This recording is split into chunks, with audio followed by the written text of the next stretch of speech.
Hey everybody, happy Thursday and welcome to another Techstrong TV broadcast. I'm Charlene O'Hanlon. Today is Thursday, April 7th.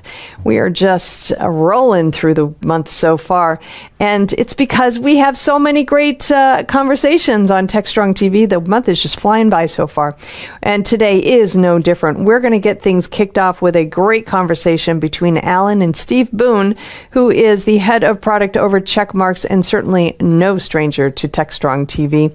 Steve and Alan talk about the launch of the Checkmarx supply chain security solution, which was created to identify some suspicious and potentially malicious open source packages across the modern application development lifecycle. So what the supply chain security solution does is identifies anomalies in the health and security of open source projects, as well as analyzes contributor reputation, and also directly interrogates the behavior of packages via analysis within a detonation chamber. That sounds like the stuff of a spy novel, but it sounds like great technology as well. So Steve and Alan talk about the new technology and what it means for the security landscape. Good stuff there. After that, Alan speaks with Alex Croman, who is the Senior Vice President and Product Engineering General Manager over at New Relic. And they have a new offering as well that they discuss. This is the general availability of New Relic's service level management solution to enable SREs, DevOps, and IT teams and business leaders to define, consume, and iterate on service level indicators and service level objectives with one single click. We all love those single-click solutions, and Alex and Alan talk at length about the technology itself and really how it's kind of changing the game in observability. So good stuff there as well. After that, we've got our Something Old segment. This is from the recent Predict 2022 virtual event. This is a conversation between our own Mike Vizard with the Techstrong Group and Digital CXO, and Judith Hurwitz, who is the causality evangelist over at Geminos, and she was formerly with Techstrong Research, and their conversation is titled Do or Die Digital Business Transformation. And so they talk about some of the things on the horizon, even though the worldwide economic growth for 2022, at least as at the time of recording, was projected to grow at 3.9%.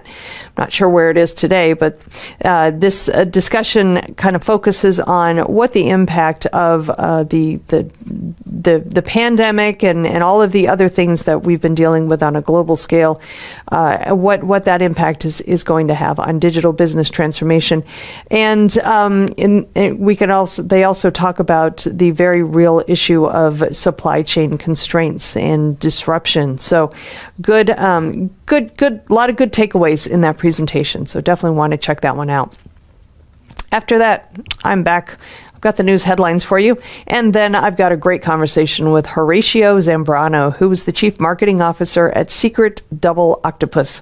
And I love that company name. I think it's awesome.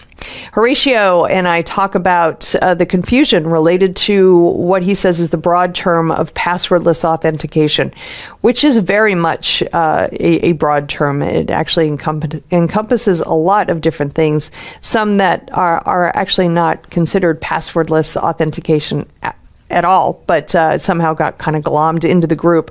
We also talk about some of the key trends and drivers today around passwordless authentication and what organizations can do to achieve what he says is the holy grail and some of the key success criteria for passwordless authentication, real true passwordless authentication. It is a great conversation with a lot of takeaways in it, so I hope you will check that one out as well. After that, I'm back with a webinars preview, and then we have the view. No, we don't. We have Mitch Ashley with his analyst corner. In this one, he is speaking with Ben Solomon, who is the product manager over at Cloudflare, which has just released a new API gateway product. So they discuss the gateway's features and its potential impact on application security. good stuff there as well. And then we wrap things up with The View with Vizard. And in this conversation, Mike Vizard is speaking with Software.com CTO Mason McLeod. Excuse me. He explains why most developers don't spend all that much time actually writing code. A very, very relevant conversation indeed. And it's pretty illuminating as well. So definitely check that one out. All right, that is today's lineup, and we are going to get things kicked off right after these commercial messages.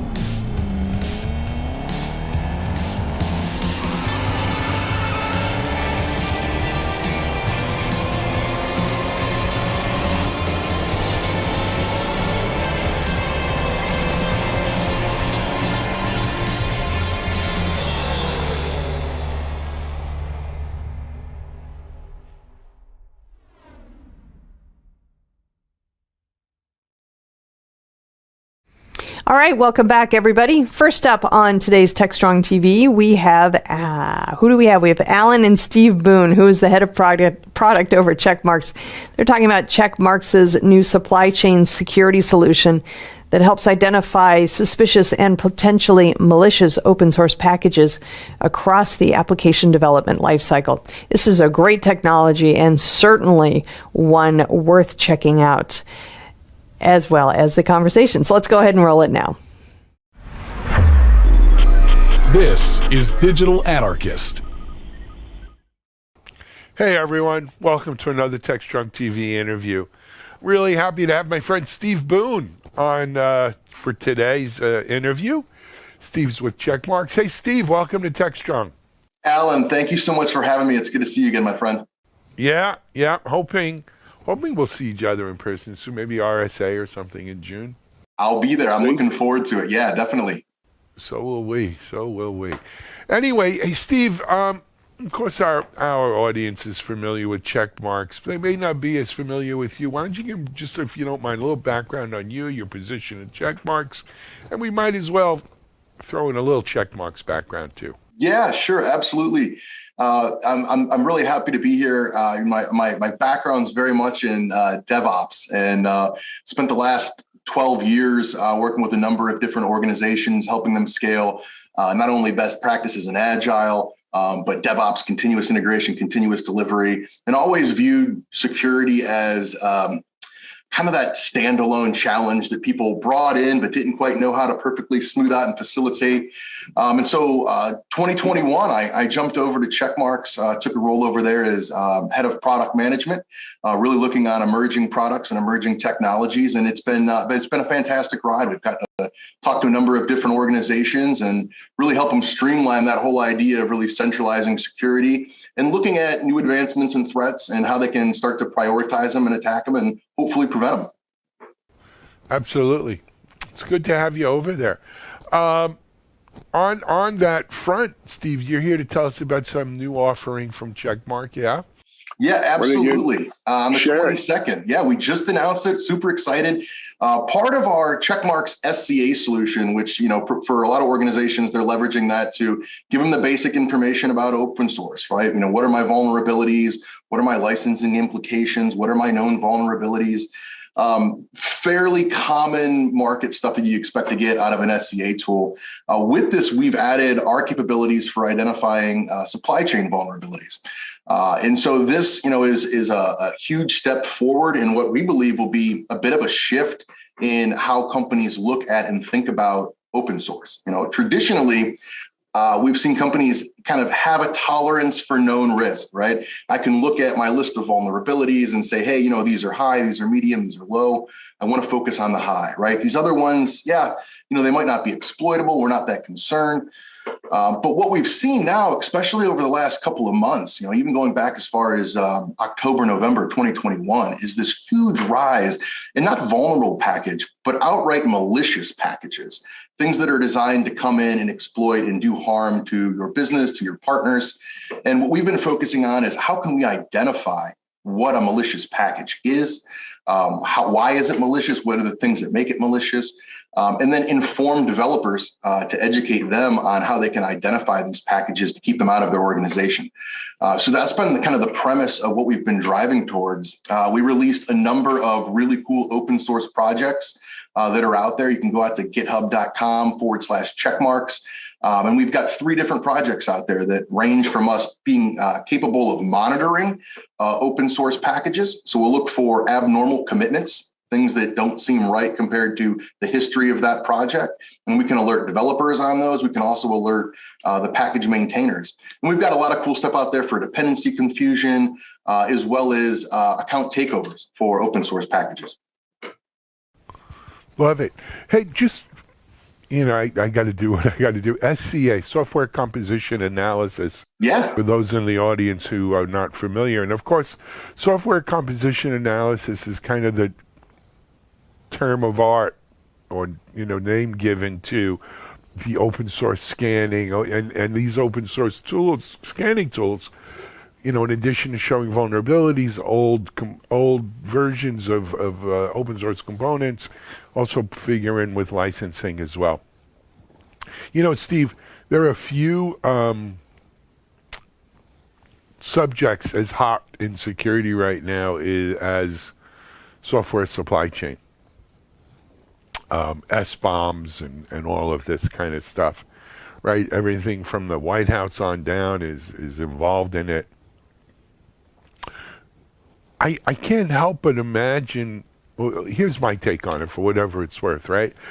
I think we're very early in the defining phase of exactly what supply chain security, software supply chain security is going to eventually look like. I think we're probably going to see some best practices emerge, right? We're going to see maybe some legislation, or, there's going to be a compliance thing going on here. 100%, right? And what we're starting to see in the market, there's actually a Google-backed project called SLSA, SLSA. It stands for Supply Chain Levels for Software Artifacts. I think I got that right. And it's kind of a mouthful. But what's really cool about the project is that it's backed by a bunch of very large companies, and they're vendor agnostic, right? So you don't got folks like me coming in there telling you, hey, it's going to be how it's done. It's actually large companies coming together and saying, look, here's what we're concerned about from a supply chain perspective. And these are the things we want to see the market help us with. And to me, that's the best way to start seeing the best practices and having companies push vendors to build things that are actually going to address what they feel the real needs are. And the SLSA framework is great because it outlines really 4 areas of concern for businesses. They talk about the source code, they talk about your CI/CD servers, and they talk about where we're actually storing our artifacts, our package repositories. Now, and the 4th one is dependencies. So out of those, and they've got a really cool chart. If you get a chance to check it out on their website. But 3 of those are really protected today by a lot of the controls that you have with your CISO, right? So, being able to attack your source code or your CI/CD server or your package repository, a malicious actor has to do quite a bit to access those systems already. They got to get into your network. They got to get around firewalls. There's a bunch of hurdles there. But the biggest challenge that we see and what we're hearing from the industry is the challenge around dependencies and open source artifacts that we're willingly pulling into organizations. There's this challenge of we want to give developers the ability to be innovative, not reinvent the wheel, and so obviously embrace open source. And we used to have this mindset of just as long as you're using respectable, trusted packages, you're fine, right? As long as everyone's using it, what's the worst that can happen? But what we're seeing now is those are the packages that are 100% being targeted because they have such a wide footprint, right? And so it's no longer enough to just say, well, you know what, by default, everyone embraces it, so we can embrace it too. We have to be much more vigilant about that. So our solution's really designed to help companies address this open source third-party dependency challenge. That's kind of our first segue. And over the course of 2022, we'll continue to offer functionality that will address the rest of the SALSA framework. So looking at source code, CI/CD service, specifically the plugins that people are pulling into like their Jenkins instances, those can have malicious code as well. So we've got to understand kind of, how those things operate. I think that also brings you into API security, because a lot of those plugins are kicking off other third-party tools, applications, and via API, and that's a whole area here. It's not necessarily software supply chain, but it's how this chain is all talking to each other, how it's all working. Steve, there's another organization that we've been covering on this subject, and that's the Linux Foundation's OSSF, right? Open Source Security Foundation. I believe they're also coming out with some guidelines for software supply chain security. Yeah, and I think you're starting to see a lot of that too. We've got to your point, the executive order that came out around SBOMs. Everyone's trying to put together a thing of like, what are our best practices? And it's all good. It's all good for organizations. It's all good for understanding, how we can improve as an industry. What I would like to see and what I'm kind of pushing people for is how do we get proactive instead of reactive in our solutions? The SBOM's great. But it's very reactive. When we think about things like Log4j and all of the challenges we had around Log4Shell, if you had an SBOM, would it have reduced the amount of time it would have taken you to identify your applications and what they have? Sure, absolutely, right? But to that degree, what do you do when you're managing 700 SBOMs in your organization, right? Like, what are you supposed to do with that? So these types of solutions, while valuable, are a little bit like a Band-Aid. They create more challenges too. And so we're really focused on trying to provide proactive solutions, things that you and your development team can pull down and start using today in your organization, zero friction to start basically, being the eyes and ears for your developers. One of the cool things we have out there is an open source project called Chain Alert. And if you've ever done any international travel, which Alan, I know you have, you go and you swipe that credit card and the next thing you know, your phone's buzzing telling you, hey, are you sure this is you making this purchase? It's the exact same kind of value we want to have for developers on open source is as we're monitoring those code contributions for anomalies. We're actually reaching out to the developers and the package owners and saying, hey, is this legit? Did you expect this to happen? We're seeing new versions of this package without any new code commits. Seems kind of suspicious. We haven't seen that before. Right? We're looking at how long these maintainers have contributed to the projects. And so we're gathering some good data that I think is above and beyond what the normal industry will call health and wellness, right? Everyone will give you some metrics about like how safe is this package. We're actually studying the contributions and we're using behavioral analysis to actually inspect the code. So we pull it into our own sandbox. We like to call it a detonation chamber. But the idea being is when we look at that code, we're running static analysis on it. We're running dynamic analysis on it. We're really treating it like you would your own proprietary code to know how it works. Is it listening on your network for other servers that it's going to communicate to? Is it trying to phone home or send a signal that, hey, I'm online, just letting somebody know? All of those things raise red flags in today's environment. Got it. Love it. Steve, it's great stuff. You know what? Let's talk a little bit about, so I think this came out the 22nd, you said, so it's out already. How do people engage? They want to see it, play with it, check it out. Yeah, reach out to us on checkmarx.com. You can request a demo. You can request a trial. We'll be happy to get you guys set up.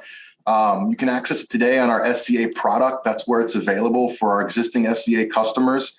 We just gotta flip the switches for you, right? Make sure that you're jamming with it. So it's here, and your easiest way is just to reach out to us to get started. Sounds great, man. So this is available to existing SCA software composition analysis customers today. No extra charge or anything like that? No extra charge on it today. Yeah, as we look at the whole market, this is a need. And part of what we're trying to do here is drive our adoption, and differentiate our capabilities from the rest of the market. So right now, this isn't something that we're trying to go out and nickel and dime people on. We've had these open source projects out for a while. The reality is this is a crisis moment. The number of malicious packages that we're seeing is extraordinary. Part of what we're able to do is when we identify a malicious package, we're feeding that what I'll call, it's almost like a thumbprint, right? We understand which part of that package is malicious or we feel is malicious. And we start looking at that pattern of code in other open source projects. And then we start to find them. It's kind of this continuous improvement for our machine learning engines to grow this. And the number that we're finding it's scary. And so, we feel like it's the right thing to do is to make these, the core of the ability to adopt and protect available developers. That's why I talked about the open source initiatives earlier.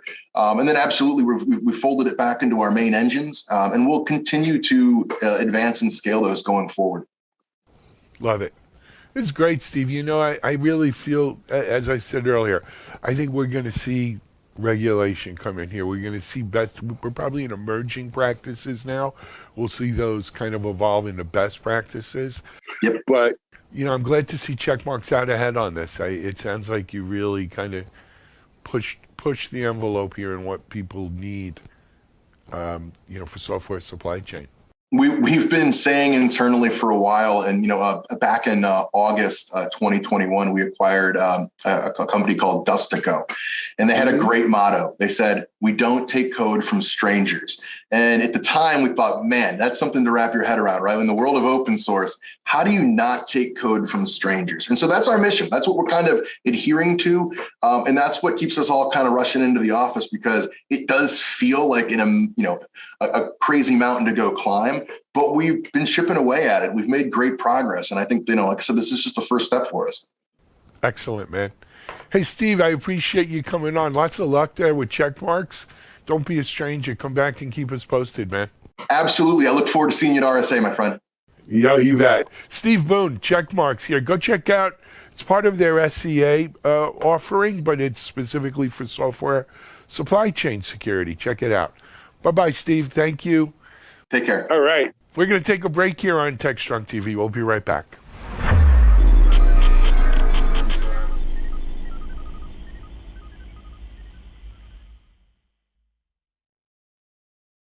SecurityBoulevard.com is the leading resource for news, analysis, and education on challenges facing the cybersecurity industry.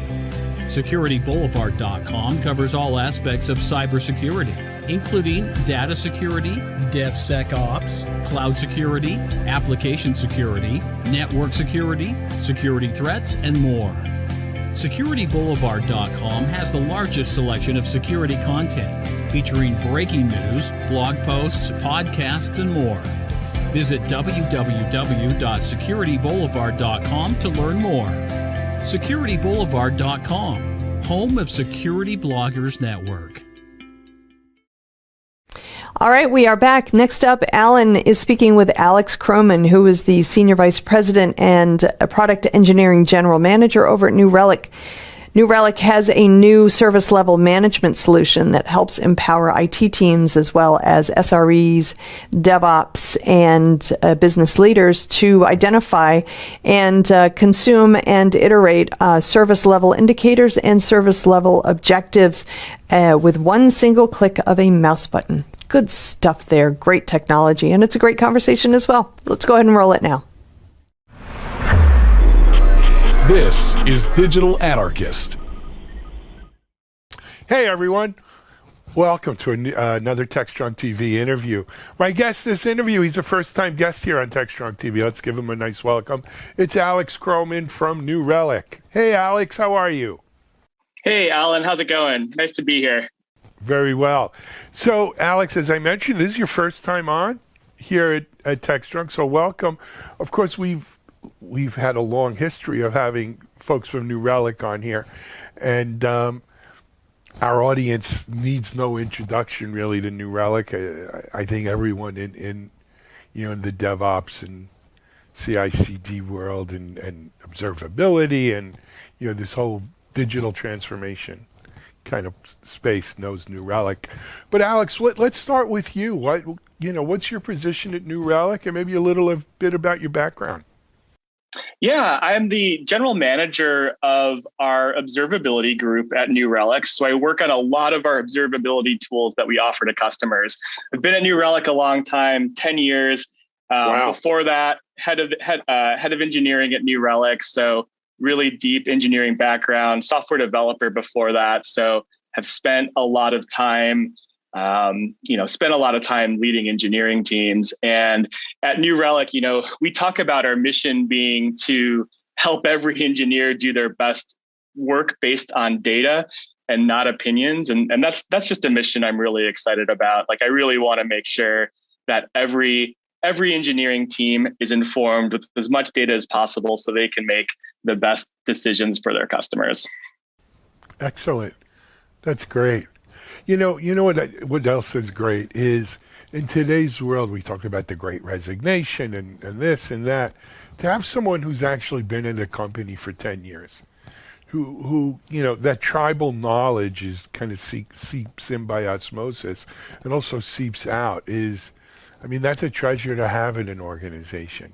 Too many organizations today, whether it be leadership down to the bottom, they're there 6 months, a year, and quite frankly, you could tell, right? A lot of that tribal knowledge is just not kept as well. So congratulations to you for 10 years there.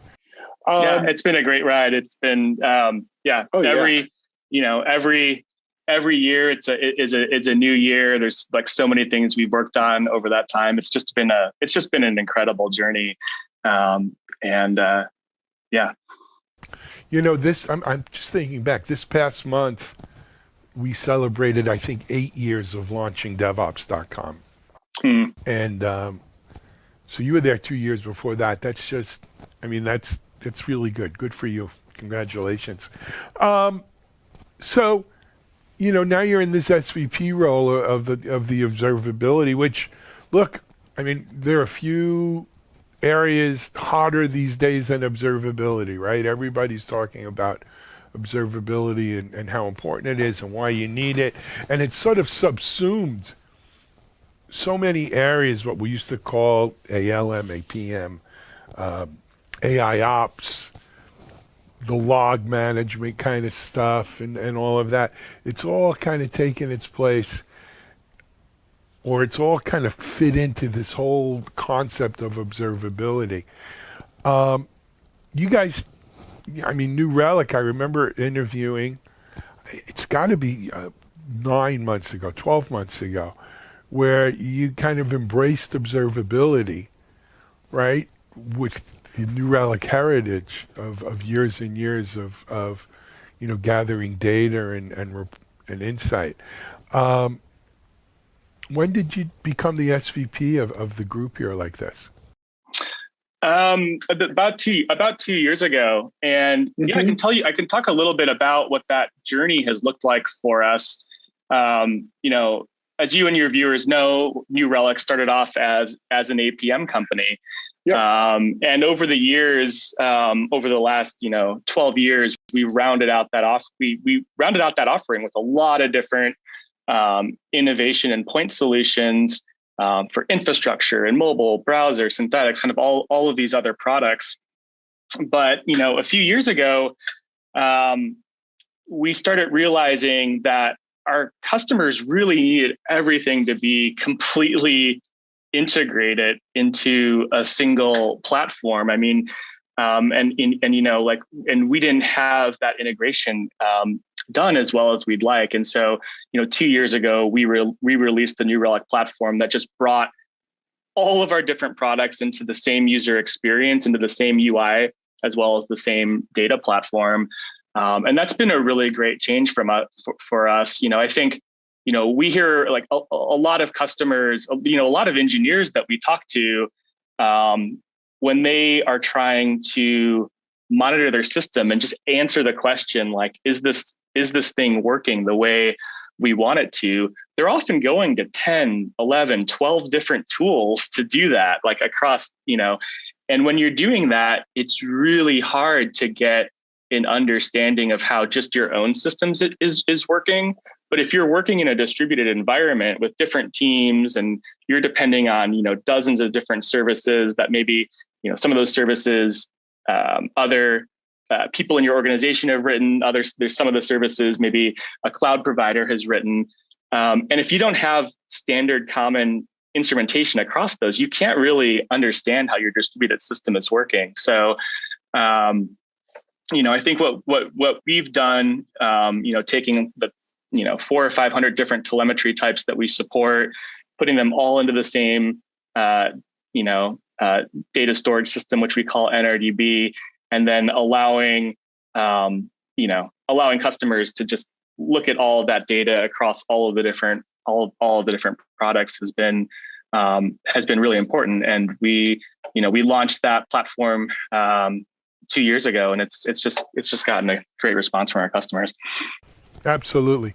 Well, it's just, as I mentioned earlier, it's probably one of the hottest things out there right now. But you guys have a major announcement coming out. Right. Well, actually, by the time people see this, it'll be out already. Some new functionality, new offering. If you don't mind, Alex, let's share with the audience. Yeah, absolutely. On April 5th, we are announcing the general availability of our new service levels capability. And I think it's a really exciting launch. We've been in early access with this capability for several months now. We've already have 1,500 customers using it. So we've gotten a lot of good feedback on it already, but let me take a step back and talk a little bit more about it. So, in my prior role as an engineering leader, one of the most difficult things to do was to get everybody on the same page about reliability and system performance. Teams would have different measures for that. Like there wouldn't be unified dashboards for everything. Teams would maybe disagree about performance, or there'd be, and what we've learned, what I've learned, and I know what our customers have learned, is that the way to get everyone on the same page about reliability and performance is through the use of service levels. You can set service level objectives that have, all of the objectives that you're trying to hit with your service. And if they're common across all the different teams, so common language, common measurement, common timeframes, then as a business leader or as a engineering leader, you can have a common look at how performance and reliability is happening across the organization. And then you can use that to really help manage trade-offs between, technical debt, roadmap features, and just really have a rich conversation on the team around, how you can improve reliability and performance. And so what we are launching is a way for both engineering teams as well as product and business leaders to manage service levels. They will be able to define service levels however they'd like. One of the things that we've spent a lot of time working on and thinking about is making them as easy as possible to set up. One of the pieces of feedback that we've heard as other engineering and SRE leaders have gone on this journey to try to create service levels is that it's really hard to create them and to figure out like what's exactly the right metrics, what's the right timeframes, what's the right objectives to be setting.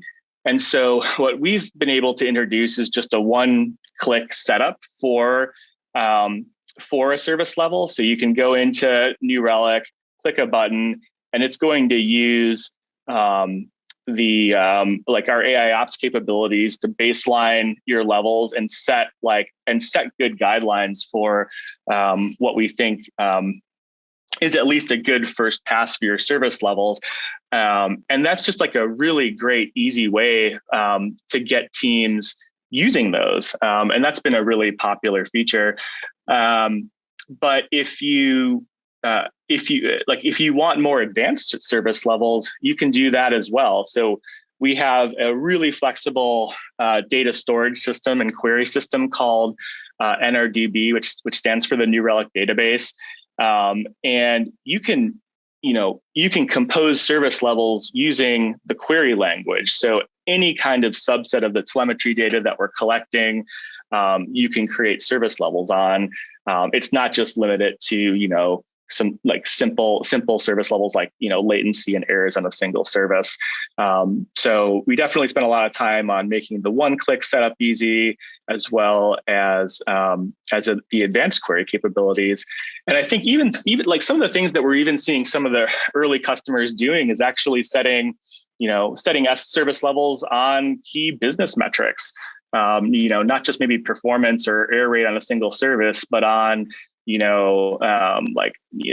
success rates on checkouts or conversions and things like that, and alerting when business metrics like that are falling behind.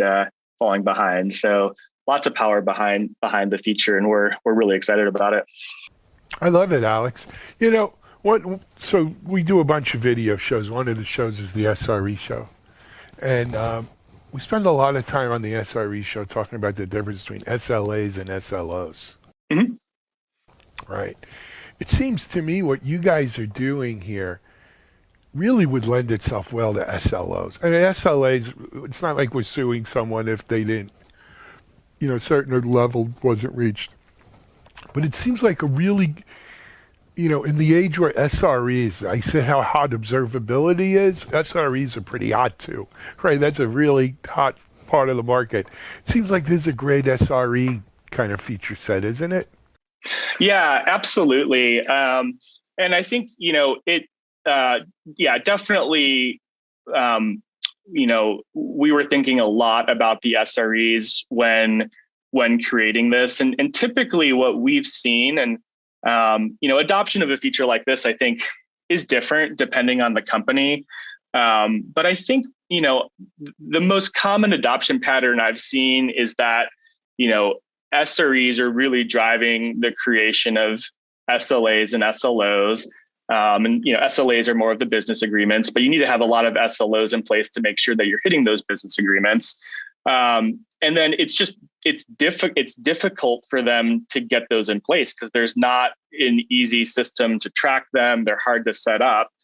But with New Relic service levels, the SREs can kind of go to the engineering team, and they can do the one-click process, or they can kind of walk those teams through how to create them. And then what we found is once that they're able to basically make it self-sustaining. So after maybe the first kind of conversations with the SREs and the engineering teams happen, the engineering teams just take it and they start iterating on the SLOs, and it becomes really part of an organization's culture. And I very much believe that that SLOs should not just be limited to should not just be something that an SRE team is driving, but every engineering team needs to have SLOs on as many things as they can, and be managing to them and thinking about them on a daily basis. And going back to that mission of New Relic around making sure engineering is data driven and not opinion driven. I think service levels are the objective way to be able to really manage your team and make sure that it's having an impact. If you don't have them set up, it's just sort of opinions around, is the thing fast enough? Is it reliable enough? But when you actually have the rich conversation around what exactly is fast enough, or what exactly is reliable enough, I think you can really up-level the engineering team and have just much richer trade-off conversations. Agreed. I love it. And this, as I mentioned, by the time people are watching this, it'll be out, commercially available. Mm-hmm. Right. Is it part of the existing New Relic offering? Is this an additional charge? No, it's part of it's part of New Relic. So if you are paying for a seat of New Relic, you'll have access to it and you can start using it immediately. Love it.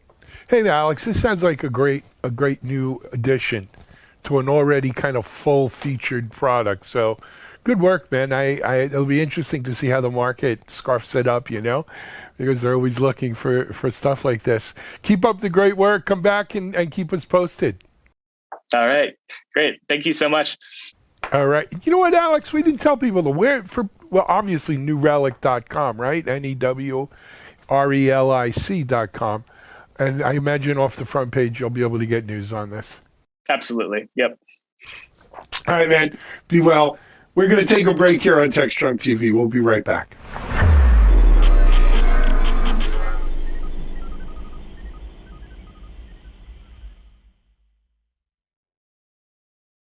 ContainerJournal.com is the leading online destination for centralized computing-related content. ContainerJournal.com covers all aspects of software containers, from container management, data management for containers, container security, networking for containers, to the entire container ecosystem, Kubernetes, microservices, serverless, and more. ContainerJournal.com has the largest selection of container-related news, featuring breaking news, blog posts, podcasts, and more. Visit www.containerjournal.com to learn more. All right, we are back. Next up is Predict 2020. This is our Something Old, not Predict 2020, Predict 2022, our Something Old segment. This is a conversation between Mike Vizard, our own Mike Vizard, who is with Techstrong Group and Digital CXO, and Judith Hurwitz, who is the causality evangelist at Geminos and formerly with Techstrong Research. Their presentation is titled Do or Die Digital Business Transformations, taking a look at the global economy and some of the things that may inhibit growth in the worldwide economic growth for 2022, such as supply chain issues, critical skills shortages, and the like. It is a really fascinating conversation and definitely one you want to check out. So let's go ahead and roll it now.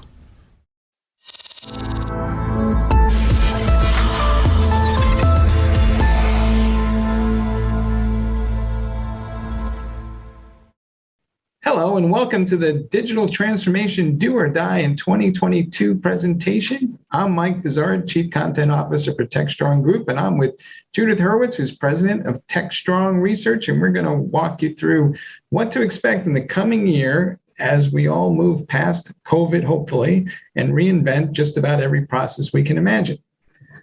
Let's look at the economic outlook first. The Conference Board is predicting that we'll see economic growth in the range of about 3.9%. That may be a little optimistic. We have a lot of issues out there to deal with, including the supply chain is still somewhat constrained. It's hard to find people because of the Great Resignation, and there's lots of pressure on inflation side. So the question then becomes, Judith, do you think that the economy is going to lend itself to major investments in IT, and what impact does the economy actually have on those IT investments these days? Yeah, thanks, Mike. I do think that there's going to be a lot of investment in IT because, with, as you say, the Great Resignation and some of the COVID issues and supply chain issues, I think that increasingly businesses are going to rely on next generation of IT services, including AI in data, business process management.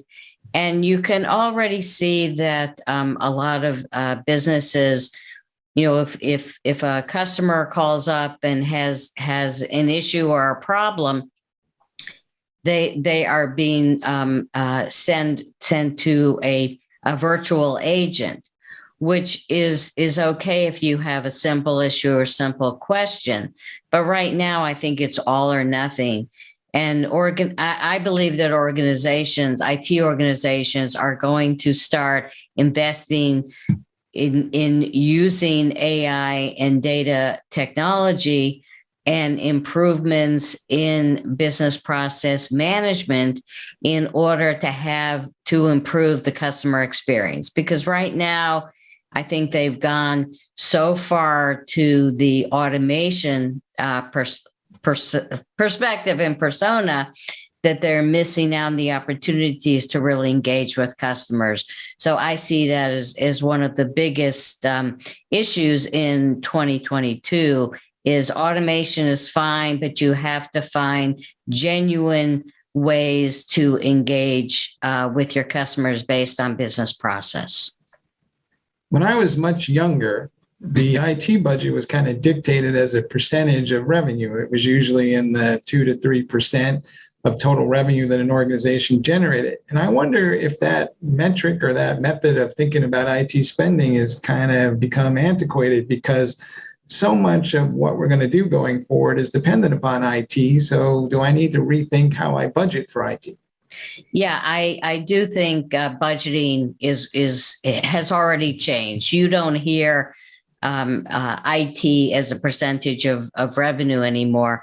Now what you're really looking at is, I need IT to be sophisticated, to be able to transform my business, because in fact, and I think it's becoming a cliche at this point, but software is driving business innovation. And if you don't do it well, and if you don't invest in, and if you don't invest in things like AI and automation and API security, things like that, your company will be in big trouble. So it's not, I think those metrics applied when we viewed IT as this backroom function, and it's now front and center.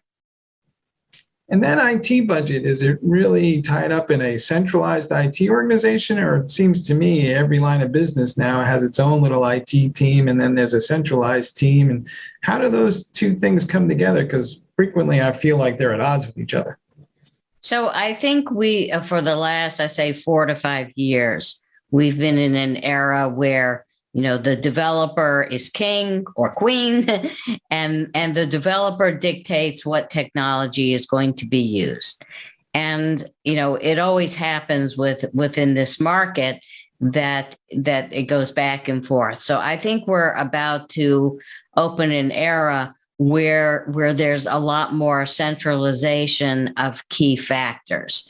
And yes, developers can use tools, but there's sort of a framework where you have to integrate those tools into a broader set of capabilities that help to make transformation a reality.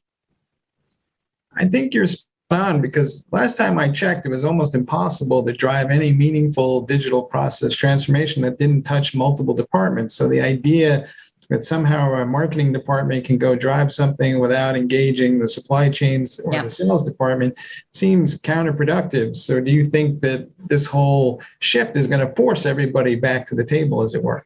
I do. I remember a conversation maybe 7 or 8 years ago where the marketing department would find the latest shiny object tool to do something related to marketing, and they would have the clout with the C team to say, we want this tool and you need to buy it for us, even though IT leaders, the CXO team, would look at that and said, oh my God, this is not good. This is not secure. It's difficult to manage. There are a lot of issues here. No, we want this, and we need to buy it. They buy it, and then everything that the CXO team predicted has come true, and there are a lot of issues, and some of it became shelfware, and it probably is still on the shelf collecting dust. All right. So let's look a little bit further about the changing IT landscape, because Gartner is forecasting that, we'll see IT spending continue to increase in the 5.5% range and even higher around the rest of the globe. But what was interesting to me is they had a little note in their presentation that said, hey, a lot of these transformations are going to involve custom code and asynchronous workflows and a lot of work on behalf of developers. And we've been having this conversation in one form or another about build versus buy as long as I can remember. The SAPs and the Oracles of the world will argue that I need to take a standard process that's already embedded inside of my suite and kind of standardize on that, and that might work for certain processes. And then there's other ones that feel like maybe they are really differentiated value, and that's the thing that the organization is really going to focus on. So my question to you is, do you think that IT organizations and the people that work for that matter have a good sense of when to lean on, say, a suite versus build a custom thing, or do people just kind of go with whatever they're more comfortable with at the moment? So I think for many years, the idea of buying packaged software was the answer to everything. And what I have observed is, there were great streamlined offerings, packaged offerings that made it very easy to optimize and to change based on changing business processes. But what I saw companies doing is adding more and more complexity to these offerings so that it was no longer that streamlined environment. They wanted you to buy more and more options and capabilities that you add onto the base platform. And I think we've reached the era where some of these platforms are so heavy and so complicated that it, in a sense, they become unusable. And I think one of the problems is it takes us away from understanding the customer experience, understanding changes in business processes. So I think that we're in a really interesting transition where companies are going to have to rethink this. What's most important? I think it's culture. I think it's the right tools for the right job and keeping things a lot simpler so things can be changed quickly and efficiently. And I actually think that one of the key issues with digital transformation and why there's so many, articles and complaints about, gee, we started this digital transformation, it's not working so well, is because there's a lot of cultural issues. How do people work together? How do they collaborate across departments or business units or subsidiaries? And until you figure that out and get people working in collaboration, you can talk digital transformation until you're blue in the face and it's not going to work. I think one of the more interesting trends around the packaged application has been this shift to a SaaS application model, but all those SaaS applications come with low-code tools, or you can go buy a third-party low-code tool and do whatever you want to do with it in terms of customizing that environment. And you see people starting to create workflows that span multiple SaaS platforms. The question I have about culture is, do you think that that's always going to require, say, a professional developer, or will we actually see this rise of the so-called citizen developer and people who have some business expertise who can generate and write some code, and we won't always be dependent upon a quote-unquote professional developer? So I think the answer is yes and no, of course.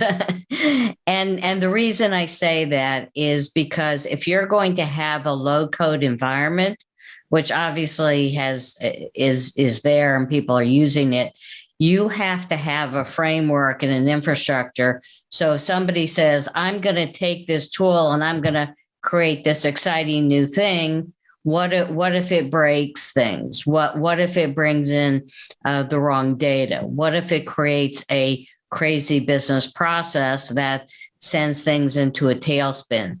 So yes, you can use low code, but it has to be done in a way that protects the business. I think the other issue that companies have been grappling with for decades is how do you start to customize an environment, whether it's a SaaS application or even a traditional ERP system, which then locks you in so tightly to that environment.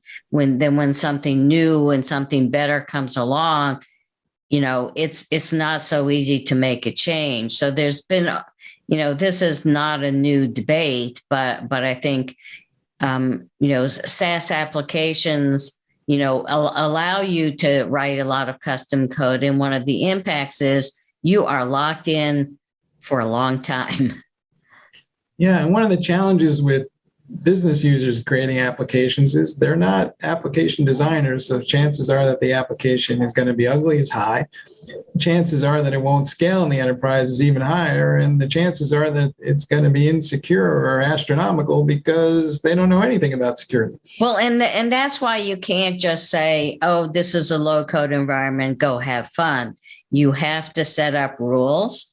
How do you, security should be built in to that environment. So you don't go, oh, I'm going to open this API and anybody can come in. So it's got to be done in a way, do those workflows, but there has to be gates, and there has to be requirements, and something where you try to do something that is really strange. It says, stop, you can't do that. You're opening up a security hole in that data, and it won't let you do it. So, low code is fine as long as it's well defined. I think we have to have a platform that protects us from ourselves. Oh, right. Yes, I agree. But let's look at where we are right now in terms of digital transformation, because I think there's a massive disconnect in the world. We see these studies talking about where business owners and the managing directors all think that they're doing great. They launched all these initiatives right after the COVID pandemic, and they kind of ran it from the top down. There was more like an edict. And yet, when you go look at some of these studies, the department heads and the managers don't share the same perception at all. Things are not going nearly as well. Depending on where they are, they might be 5 months behind. They may be even further behind. And people are trying to figure out, hey, how do I prioritize which ones are going forward? Maybe I also need to figure out which ones to kill or bring out your digital business process dead. What's your sense of what's the real relationship these days between the business and IT and their understanding of what can be done and how far along they might actually be? Well, this is where that culture issue comes in. So you may have, the top management team bought into this. They're excited. We're going to transform everything.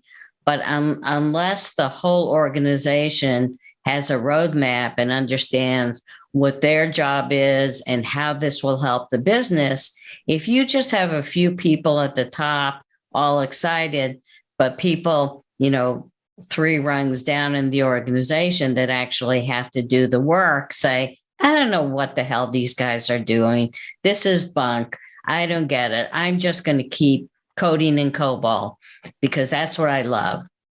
I'm just making a joke. I don't code in COBOL anymore. but so if you don't get the message down to the whole organization, from the top management to the people doing coding and to the people who are dealing with customers, if everyone isn't on board and understands what you're doing and what the impact and how it will make everyone's life better, it won't work. So it's not a matter of, did I pick the right digital transformation strategy? I had McKinsey come in and they gave me this and we're all excited, but nobody beyond that team working with McKinsey knows what the hell this is all about. It's not going to work. I think the temptation is that you get frustrated with IT and you're like, we'll just create this little special project team over here and we'll end run the whole issue and we'll all magically shift. The issue then becomes you wind up creating a duplicate of an existing process, and it turns out that all your revenue is tied to the legacy process. So yeah. I remember watching a keynote at AWS where one of the presenters was from Western Union, and she said the right approach is to embrace the mess and basically get in there and start saying, okay, well, what can we put an API in front of that makes it more accessible? And then what do we need to build that's new? But the idea that you were just going to wholesale replace everything seems almost unrealistic. But yet you talk to some folks and that's what they're trying to do. Do you think that those folks may wind up failing more often than they succeed? Yeah, I don't think you can take that approach. I think there's a lot of valuable IP within existing systems, whether it's data, whether it's business processes.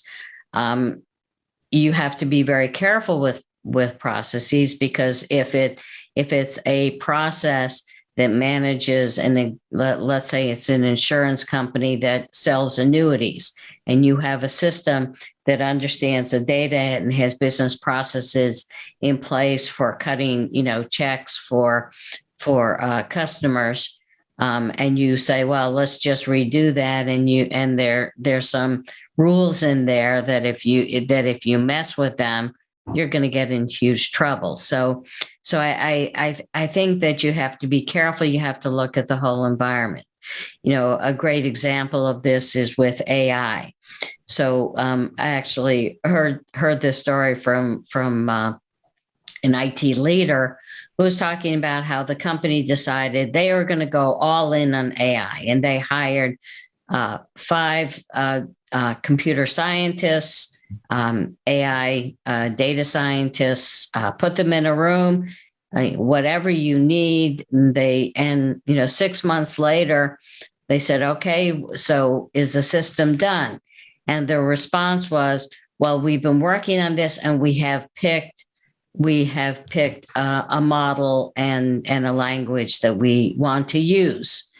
They were not talking to the business about what the needs were, what business problems they were solving. They didn't include people that understood the existing data in the organization. They didn't talk to people who understood business process and the customer experience. And unless you have, what we like to call a hybrid team that includes everybody that are the key stakeholders, for the business, focus on customer success, they'll fail.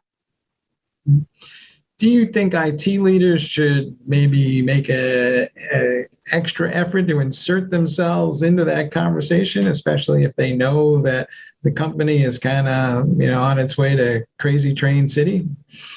I think IT leaders have to be leaders. I think one of the transitions I see is, it used to be a few years ago, and maybe currently with a lot of IT leaders, we're business leaders. We really understand our business, which they have to, but they also have to understand the changes in IT services, what's available, what works, what doesn't. They really have to understand the technology. Otherwise, some person says, I found this shiny new object. It's the best thing since sliced bread, and we're gonna make our entire environment a metaverse, and everything will be perfect.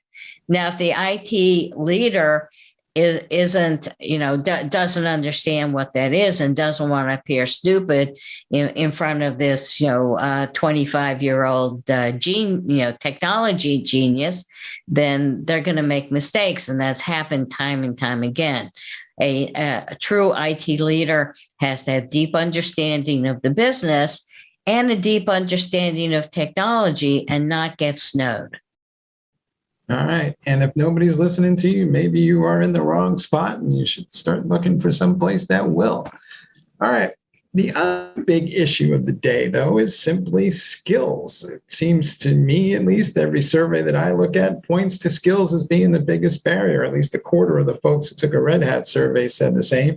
They also pointed to things like technical debt and legacy platforms and all the things that we've been talking about before.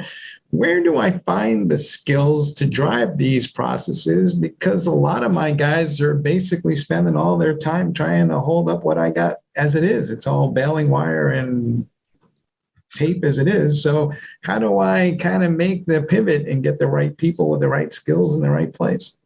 Well, I think there are a couple things. One is when you're trying to move in a new direction, don't start off with a massive project. Set up a team that you can sort of isolate from the day-to-day tasks and let them work together to come up with solutions.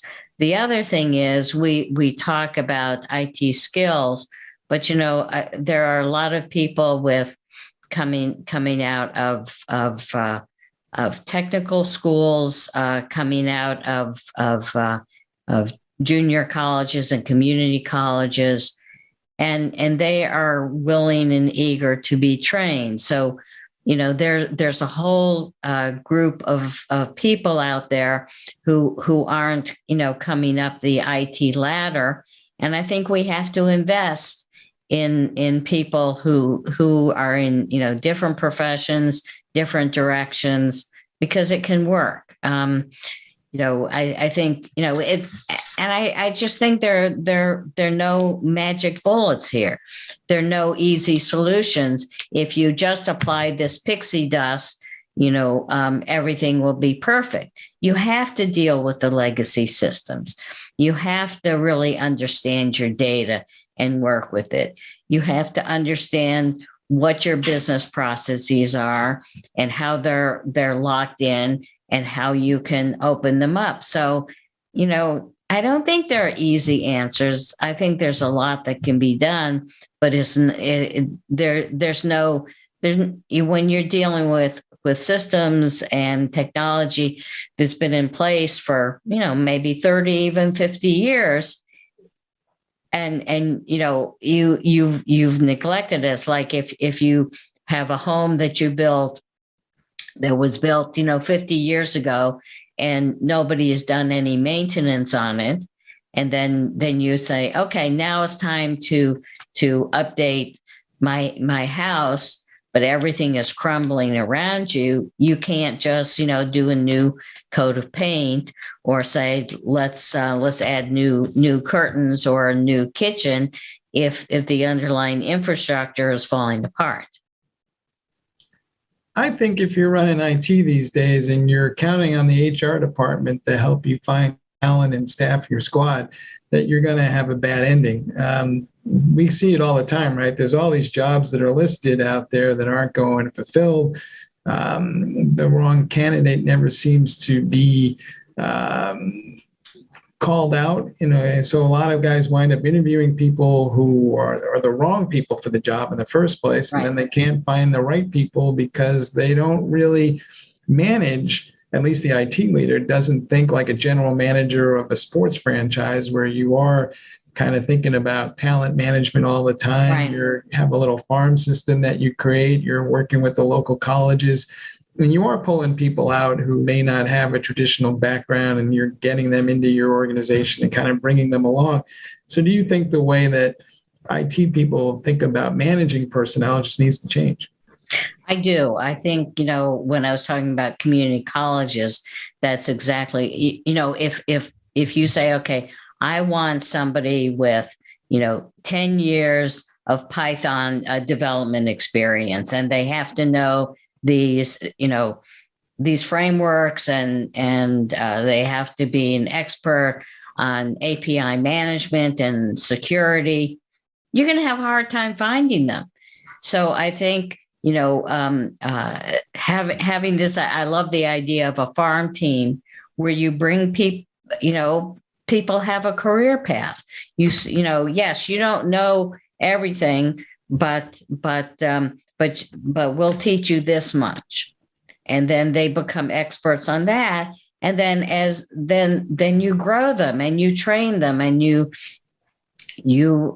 allow them to become, experts. I mean, in the beginning of the IT environment, you didn't, most of the people who became developers and programmers and even IT architects, they didn't have degrees in IT. They had never, touched a computer before, but the industry trained them, and their colleagues trained them, and that was the norm. And I think we have to get back to that.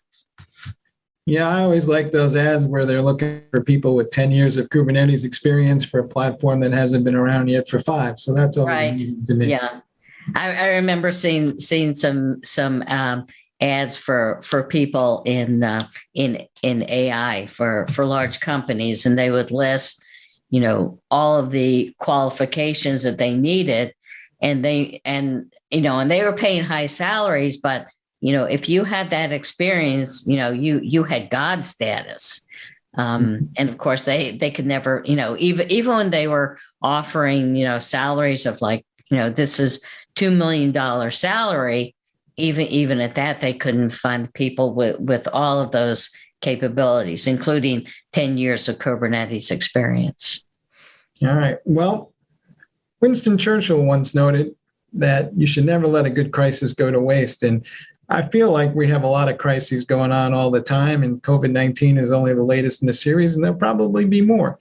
So maybe the way to think about this is, rather than being conservative, where a lot of IT people I talk to, their primary thing is stability and making things work all the time. But maybe it's okay if things break from time to time, because it creates that moment or that event where people are willing to change.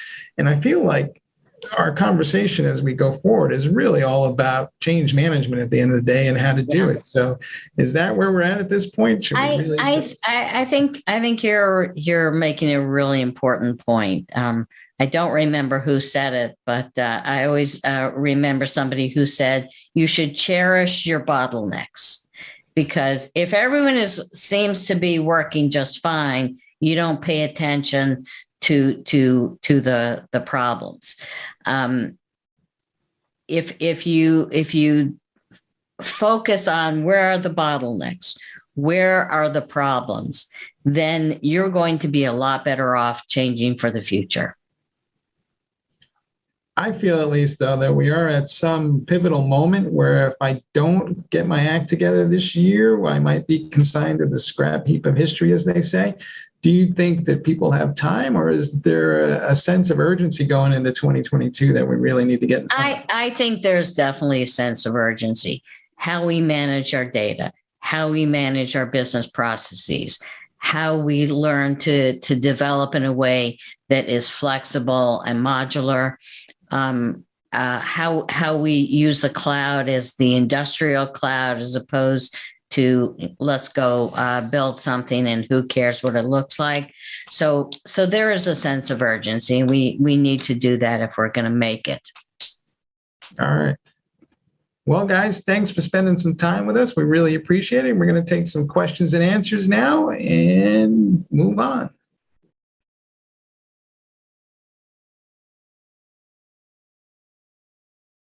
Hey, everybody. Happy Thursday. This is Charlene O'Hanlon, and I'm here now with the headlines. First up on DevOps.com is an article that looks at the missing link in continuous DevOps cycles.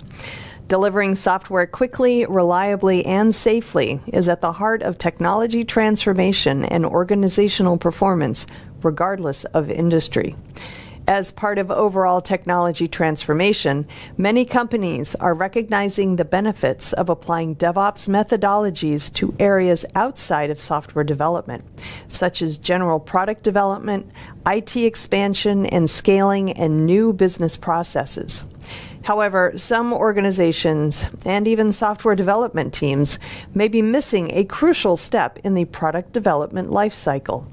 This article looks at the more common elements of DevOps methodologies, namely continuous integration, continuous delivery, and continuous release, and offers up another continuous process that many organizations are simply overlooking or haven't considered as a way to round out their DevOps lifecycle and better understand what they're building and for whom. Good one. And we take another look at how organizations can get started using low-code or no-code tools. Non-technical users can use low-code, no-code tools to build many types of applications, which then can be integrated with other software systems. By learning low-code, no-code development, users are able to create software for themselves or for their business much faster than if they learned how to code the traditional way. This article covers why no-code development, low-code development is worth learning and features some great learning resources and communities folks can join to get started with low-code and no-code development. All right, in news, WhiteSource has launched a free command line interface tool that detects vulnerable open source Spring4Shell vulnerabilities that are impacting Java applications built using the Spring development framework. The WhiteSource Spring4Shell Detect tool is similar to the tool the company made available earlier this year to detect Log4Shell vulnerabilities in Java applications. It provides an exact path to direct and indirect dependencies, along with how to find a fixed version of the Spring framework to accelerate remediation efforts. Spring4Shell is yet another zero-day vulnerability that has been given a 9.8 severity score. As a result, DevOps and cybersecurity teams are now racing to update applications impacted by this vulnerability before cybercriminals can exploit it. The Spring4Shell vulnerability enables remote code execution, and the Java applications impacted employ versions of 5.3.17 or 5.2.19 of the Spring framework and version 9 or higher of the Java development kit. All right, on Container Journal is an article about GitOps workflows and principles for Kubernetes. For many organizations, the process of scaling up and operationalizing their clusters has led to an increase in complexity, particularly when using Kubernetes. With frequent application and environment updates come challenges in maintaining configuration consistency. The result is often lost productivity, downtime, and even outages. So how are organizations managing this challenge when faced with growing complexity? For many, the answer is GitOps. But what is GitOps and how can you make it work for your organization? This article discusses the principles behind GitOps and offers up some best practices for using GitOps to simplify your container orchestration, particularly for Kubernetes. And we have the latest from managed services provider Ridge, which has partnered with cloud services provider HighVelocity to make available a bare metal platform for running cloud-native applications. The alliance will provide IT teams with access to a managed cloud-native platform based on Kubernetes at a much lower cost than rival hyperscaler providers of cloud services are able to provide. HighVelocity provides access to data centers in geographic regions where larger providers of cloud infrastructure services don't have a facility, and claims its bare metal cloud can reach 80% of the world's internet population in under 25 milliseconds. That's critical because in many instances, cloud-native applications are latency sensitive. Also, there are many countries that now require data created by cloud applications to be stored within their borders out of data sovereignty concerns. Ridge has created a managed service based on a single API through which it provides access to a curated distribution of Kubernetes that is integrated with an object-based storage system. Organizations can deploy that framework on any public cloud, local data center, or edge computing environment. All right, over on Security Boulevard, Cato Networks has added risk-based access controls to its managed secure access service edge platform, which makes it possible to automatically apply security policies in real time to any device that connects to the network and can limit access or the amount of bandwidth that might be allocated. This capability has been embedded within Cato's single-pass cloud engine to provide more contextual awareness. Security teams can grant levels of access without having to completely disrupt an end user's experience. The goal is to strike a balance between the need for security and the productivity of the end user, which Cato achieves by continuously assessing the posture of any device attached to the network. Policies can be automatically applied based on identity, network, data use, or whenever a device falls out of compliance. And finally, we offer up a smart way to assess risk. Whenever a new software vulnerability hits the headlines, the tendency among cybersecurity pros, security analysts, and teams is to think the worst, that the bug could have an impact on their organizations and even lead to a breach or ransomware attack that impacts the company. And based on the current cybersecurity threat landscape, who can blame them? But not all vulnerabilities need to be treated with the same urgency. The fact is, not all vulnerabilities have the same impact. Some can be harmless, while others present a significant risk because of how and why they are exploited. Organizations need a way to identify the most serious software bugs before bad actors can take advantage of them. The key to successful vulnerability management is to prioritize those flaws that need to be fixed immediately while relegating less risky ones to the back burner. Validating the severity of the vulnerabilities and prioritizing which should be addressed first are key components of a smart vulnerability risk management strategy. To help with this, organizations need to apply some sort of risk and severity logic. This article looks at the steps involved in creating a smart vulnerability risk management strategy and how it can help organizations help their security teams work smarter, not harder. All right, that is it for the headlines. Please check back with me on Monday when I will have a fresh new batch for you. Until then, I hope everybody has a great day, a great weekend, and please, whatever you do, stay safe. This is Digital Anarchist. Hey, everybody. Welcome back to Techstrong TV. I'm Charlene O'Hanlon, and I'm here now with Horacio Zambrano, who is the Chief Marketing Officer over at Secret Double Octopus. Horacio, thank you so much for taking a few minutes and talking with me today. Really do appreciate it. No problem. Happy to be here. I got to tell you, I have always loved the name of your company. I think it's just the funniest thing. And I'm wondering, before we get started, is there some sort of story around that company name that I don't know about? There is a story. I'm not sure I can tell you. Well, I can't tell you because it's a complicated PhD level story. One of our founders is a female, Shimrit. I forget her last name. It's hard to pronounce, but she's from Tel Aviv. She was a doctorate student in computer science there and working on some algorithms around encryption.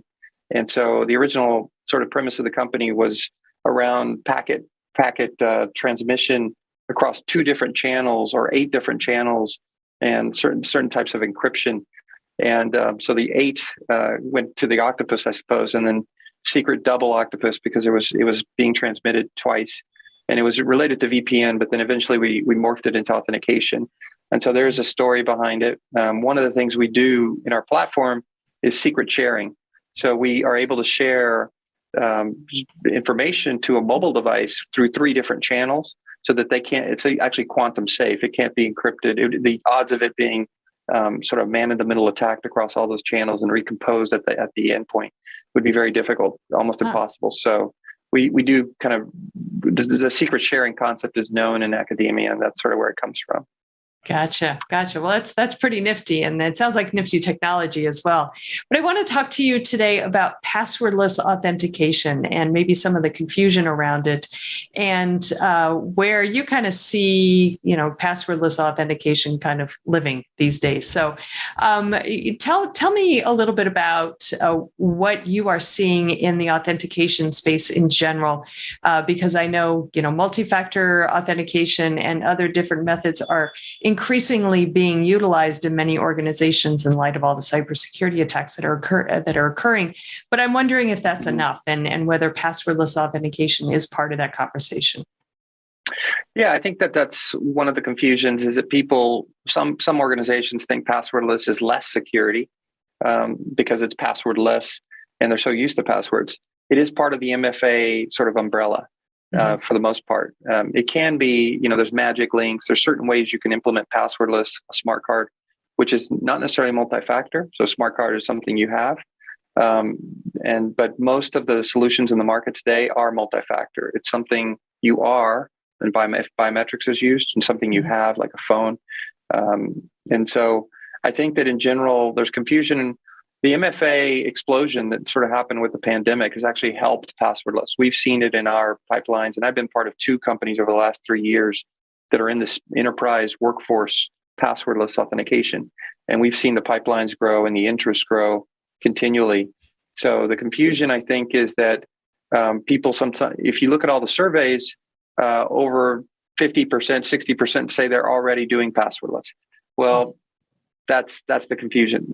If you're doing Windows Hello for Business, which is a device-bound biometric, or Touch ID on a Mac, you're not necessarily typing in a password every time, but we call that a passwordless experience.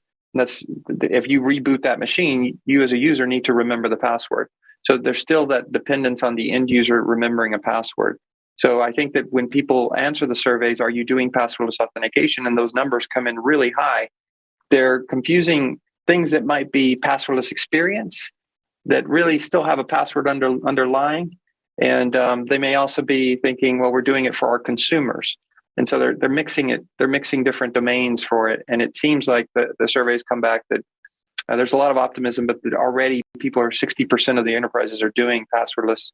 And I still think that that's not the case. The kind of passwordless we talk about here is what we call full passwordless, for example. Okay, so let's talk about full passwordless. Is it how different is it from that passwordless experience that you just referred to, such as using your fingertip or something like that? So there is biometrics usually involved, so that frictionlessness is there. But the holy grail of passwordless is that the end user doesn't have to remember a password, set the password, reuse the password. That's where all the problems come.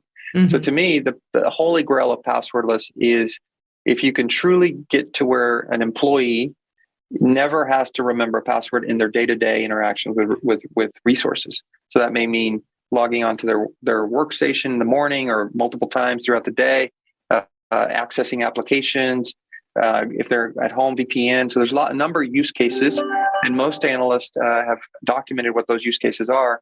And so full passwordless to us would mean that you can really take the control away from the end user of having to pick a password or even remember it in some niche one corner use case.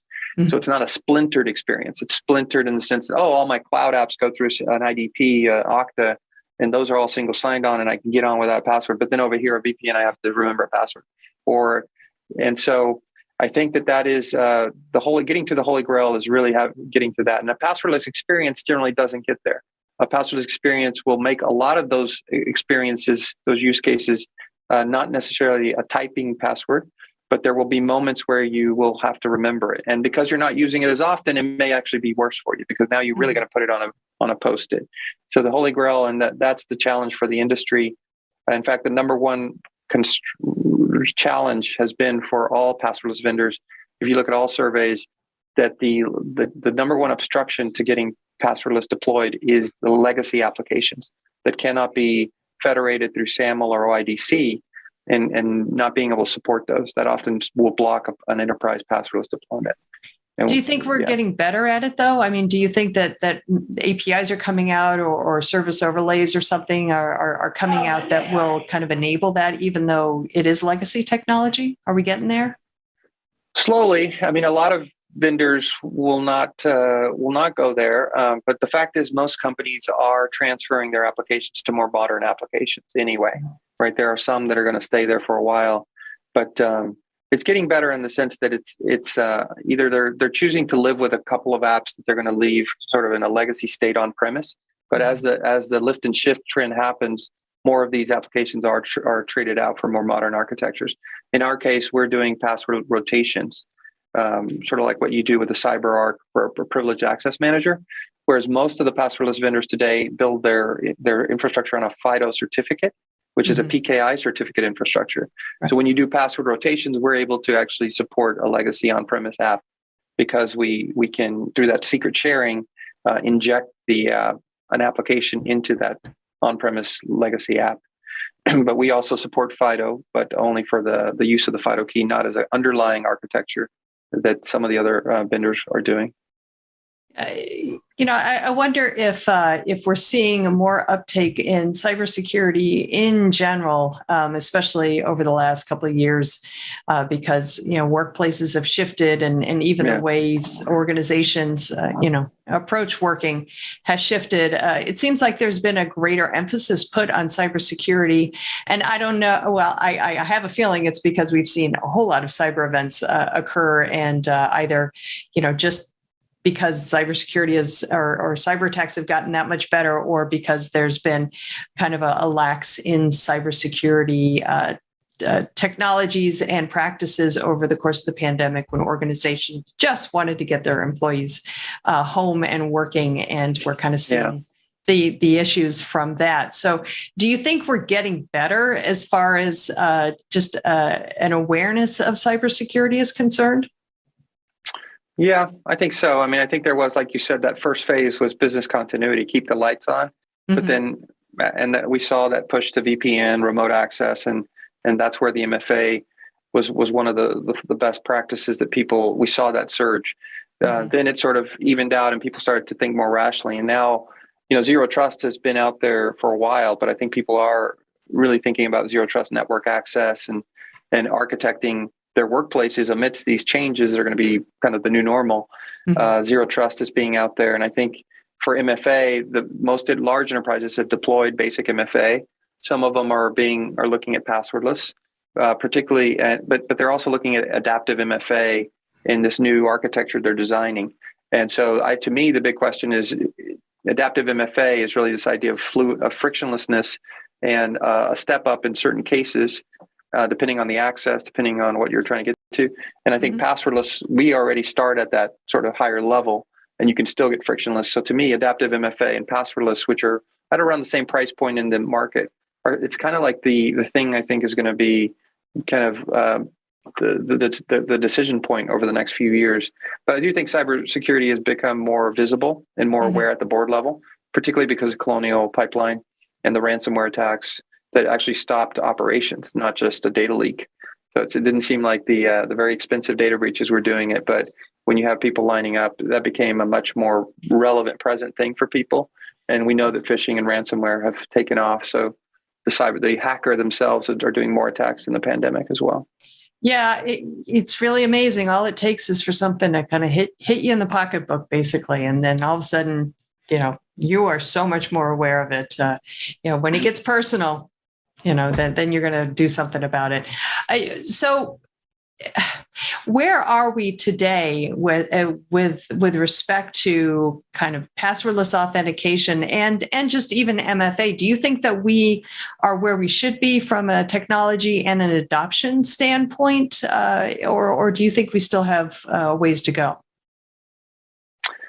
I think we're still very nascent because I know that a lot of our customers it's the typical thing. The enterprise customers don't want to talk about what they're using. They don't want to expose themselves to the bad guys. So that's one of the things I don't see happening a lot in the industry for passwordless, that you have a lot of evangelization.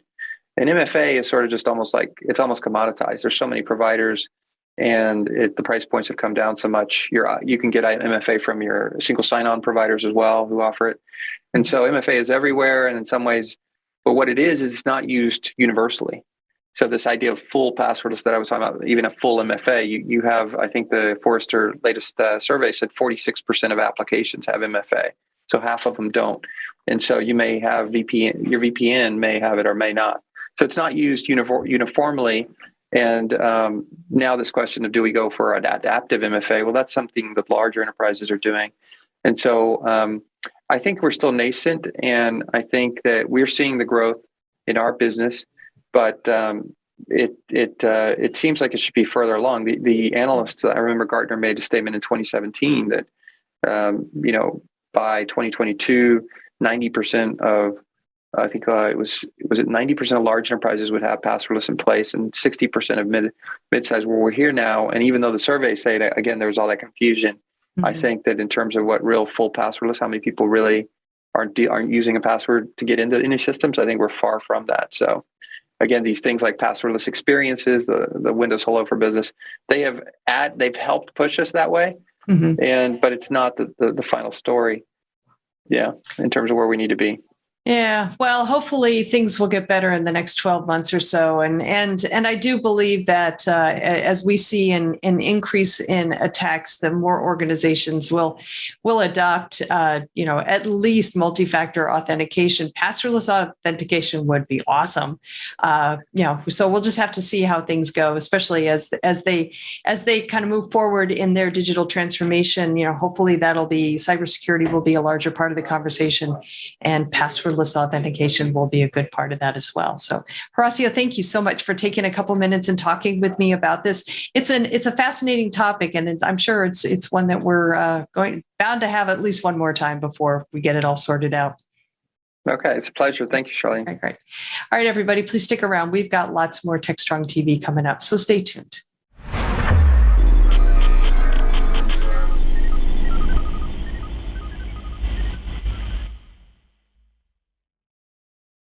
Looking for a live conference focused on the tools, technologies, and practices most important to your business? Innotech conferences are live one-day business and technology conferences highlighting the latest in trends for IT leaders, developers, and IT professionals. Each event combines education, innovation, peer-to-peer networking, and the latest technology and business solutions for a diverse IT-focused audience. Innotech conferences occur throughout the year in strategic regional locations, bringing together technology professionals from various industries to learn about the solutions, practices, and tools impacting their day-to-day work and gain insight into what's to come. Presenters at Innotech conferences are selected and curated to ensure each session provides the most up-to-date and relevant information without any hype. Whether you're interested in digital transformation, cybersecurity, cloud, IT leadership, or DevOps, Innotech conferences deliver. 2022 events are scheduled to be held in Austin, Dallas, Oklahoma City, Houston, and Washington, D.C. Innotech conferences are produced by Techstrong Live and powered by Techstrong Group.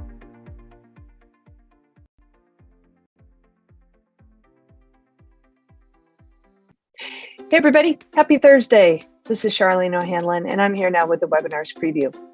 I always tell you we've got so many great webinars coming up on DevOps.com, Container Journal, and Security Boulevard. Well, I got 3 here that prove how awesome they are, so hopefully you can mark your calendar and join us. The first one is called Getting Started with Reliability Management. This one is happening Tuesday, April 12th at 11 a.m. Eastern on DevOps.com. This is sponsored by Sumo Logic, partnered with AWS. Keeping modern, complex, and continuously changing applications running is not easy. Most IT organizations operate by going from one fire drill to the next. Reliability management helps shift teams from a reactive to a proactive stance to provide a fantastic digital experience and mitigate service disruptions. So this webinar will cover how service level agreements and error budgets align your organization, how to get started with reliability management, and some organizational best practices and patterns that lead success. Interesting one there. All right, the next one is called GitHub Actions and Code Injection, Avoiding Vulnerable Configurations. This one is happening Wednesday, April 13th at 1 p.m. Eastern on Security Boulevard. This one is sponsored by Cycode. GitHub Actions is an increasingly popular DevOps tool because of its rich marketplace and ease of use. As part of Cycode's research into the GitHub Actions security landscape, they discovered several pitfalls in the workflow that could result in some severe security consequences. Unless developers deeply understand GitHub best practices, these workflows are likely to have mistakes that are costly and could create supply chain risks to the application. So this webinar will discuss how Cycode found and disclosed vulnerable workflows in several popular open source tools, delve into GitHub Actions architecture to understand the possible consequences of vulnerabilities, and present some possible mitigations for these issues. Another good one. All right, the third and final webinar I want to let you know about today is called the Road to Reliability. This one is happening Thursday, April 14th at 1 p.m. Eastern on DevOps.com. This one is sponsored by Gremlin. Over the years, a lot of research has been conducted and many books have been written on improving the resilience of our software. This talk will dive deep into three key practices identified by Gene Kim, Jez Humble, and Nicole Forsgren, who are the authors of Accelerate, the Science of Lean Software and DevOps. So this webinar will discuss the key measures of tempo and stability and how practicing chaos engineering will increase both. Good stuff there as well. So lots of key takeaways in that one. All right, that's it for the webinar's preview. I'll be back on Monday with a fresh new batch for you. Until then, I hope everybody has a great day. Please, whatever you do, stay safe. All right, we are back. Next up, Mitch Ashley is here, and he's got an interview with Ben Solomon, who is the product manager over at a company called Cloudflare. Cloudflare has a new API gateway product, and Mitch and Ben talk about its many features and its potential impact on application security. Great conversation. Let's roll it now. This is Digital Anarchist. Oh, I have a great pleasure of being joined by Ben Solomon. Ben is product manager with Cloudflare. Ben, good to be talking with you. Hey, Mitch. I'm so excited to chat. We got a lot to go over today, so I can't wait. I am too. I happen to know a little bit about Cloudflare myself, so I'm excited to hear about what we're going to discuss. But let's first have you introduce yourself for folks who don't know who Cloudflare is. Tell us about Cloudflare. Sure. So a little background on me first. My name is Ben. I'm a product manager at Cloudflare. For the past 2 years or so, I've looked after our bot management product, which is largely about detecting bots on the web for our customers. And then as soon as those bots show up to our customers' websites, we try to block them or mitigate them in some way. And so that's a lot of where my background is. Recently, I've pivoted into the API space. So I'm helping Cloudflare launch a new API security and API gateway product. That's what occupies most of my time these days. Cloudflare as a company launches all sorts of different products to help protect websites and different internet applications. If I tried to tell you about all of them today, I would run out of time. And it's also a challenge because increasingly there are more and more of these. But the basic tenets for us are we want to make sure your website is more secure, more performant, and then more reliable. And so we just got a bunch of different things in the space, which started off as CDN and has now expanded really everywhere to help with websites. Yeah, a lot of CDN, a lot of security features, management features. Yeah, definitely check out Cloudflare if you haven't already. Well, let's talk about API gateway. APIs and API security are a huge topic.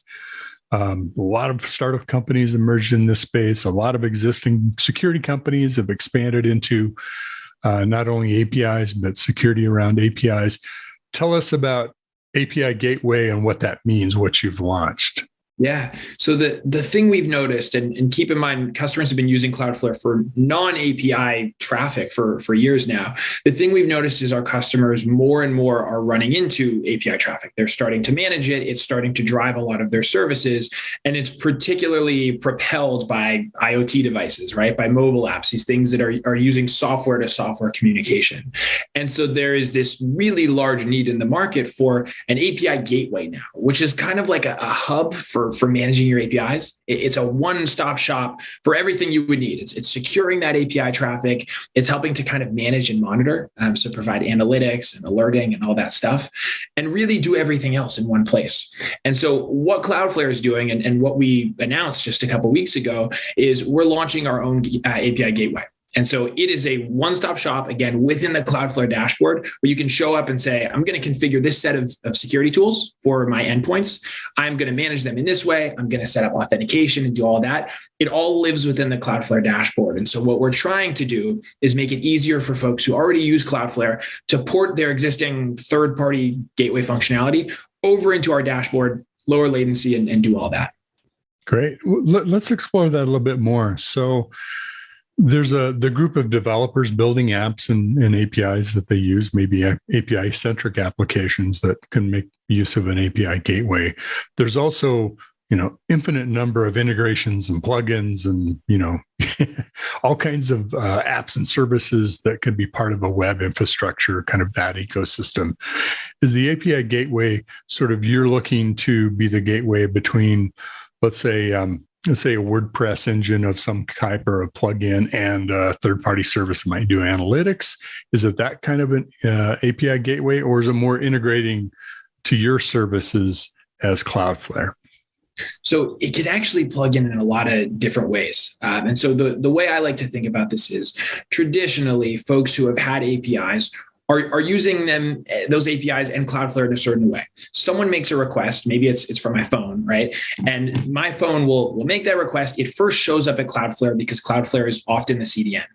And so when that request shows up, there's some sort of logic there that says, you know what, this needs to be routed somewhere because it's an API request. And so it's passed then from Cloudflare to a third-party gateway of some sort, which then may pass it on to an origin. Right. And so the way this is really used is we're just getting rid of that third party gateway. Okay. You can kind of configure it how you want with whatever service you're using today. Excellent. So I would imagine with your global distribution, content distribution network, that's also part of this API infrastructure. Can you do some things to customize if I'm, in Turkey, Istanbul, that part of the world, I might do something one way in terms of an API gateway versus South America or Europe or something like that?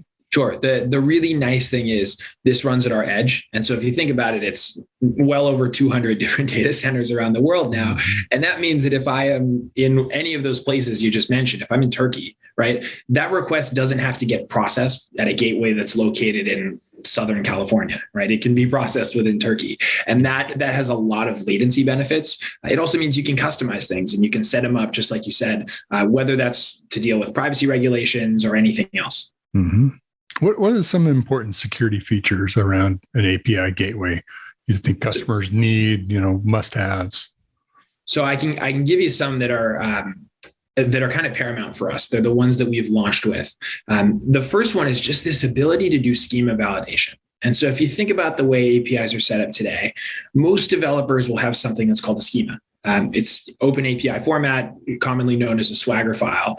And so you can think of this schema as like a catalog of all your APIs. So if I know I have 100 different endpoints, the schema lists out those different endpoints for me. It says this is exactly how those endpoints should look in terms of the headers they show up with, the cookies, and all of that stuff. And you can actually bring that schema to Cloudflare now. You can just upload it in our dashboard, and then we will validate traffic as it comes in against the schema. And when I first heard about schema validation, my thought was, this shouldn't really matter, right? Any attacker is going to immediately figure out what a schema looks like. They'll just match the traffic, and schema validation won't do much. In reality, that's actually not the case. A lot of folks don't necessarily have access to the schema that a company is using. And so they have to kind of guess exactly what's going to match. That can be hard if there are a lot of headers. The other issue that comes up is a lot of attackers just don't think about this. They don't think about matching a schema, or they aren't aware that that's the security policy in place. Mm-hmm. So that's one example for you, schema validation, which we, again, run at our edge everywhere. I can give you some other examples. We've recently launched, this one's really interesting, abuse detection feature. And so the idea is, if someone makes a request to Cloudflare and therefore to your APIs, we can actually watch sort of what a typical user does in terms of the number of requests they make to a certain endpoint. So maybe we expect folks to attempt to log in at most 3 times. And we notice that with our ML engine. We can then suggest a rate limiting threshold that's somewhere above that, but below the threshold of abuse for our customers to implement. So if we think your average user is trying to log in 3 times, but we notice there's this other cluster of folks who are trying to log in like 1,000 times, we can suggest a rate limit that's in between those and help you implement it. And so that's the idea behind abuse detection as well. Those are 2 examples. There's lots of different things. Do that at the gateway rather than at the authentication engine, whatever you're using to do that. Right. And it's a lot faster that way too. Mm-hmm. Interesting. Discovery is also oftentimes something people talk about, sort of overlapping a little bit of API management and also API gateways. Like, what am I using? What are all parts of this application? It sounds like, though, if you're uploading a Swagger file, are you limited to what's in the Swagger definition, or can you hook in other things that aren't part of that Swagger? Well, how does that work? That's a great question. This is really part of our vision for how APIs are going to be managed long term. It shouldn't be that you're limited to that Swagger file. And in fact, most of the files that are given to us are rather incomplete, and it's no one's fault. It's just the nature of creating hundreds of thousands. Fast, right? As soon as you update it, it's out of date.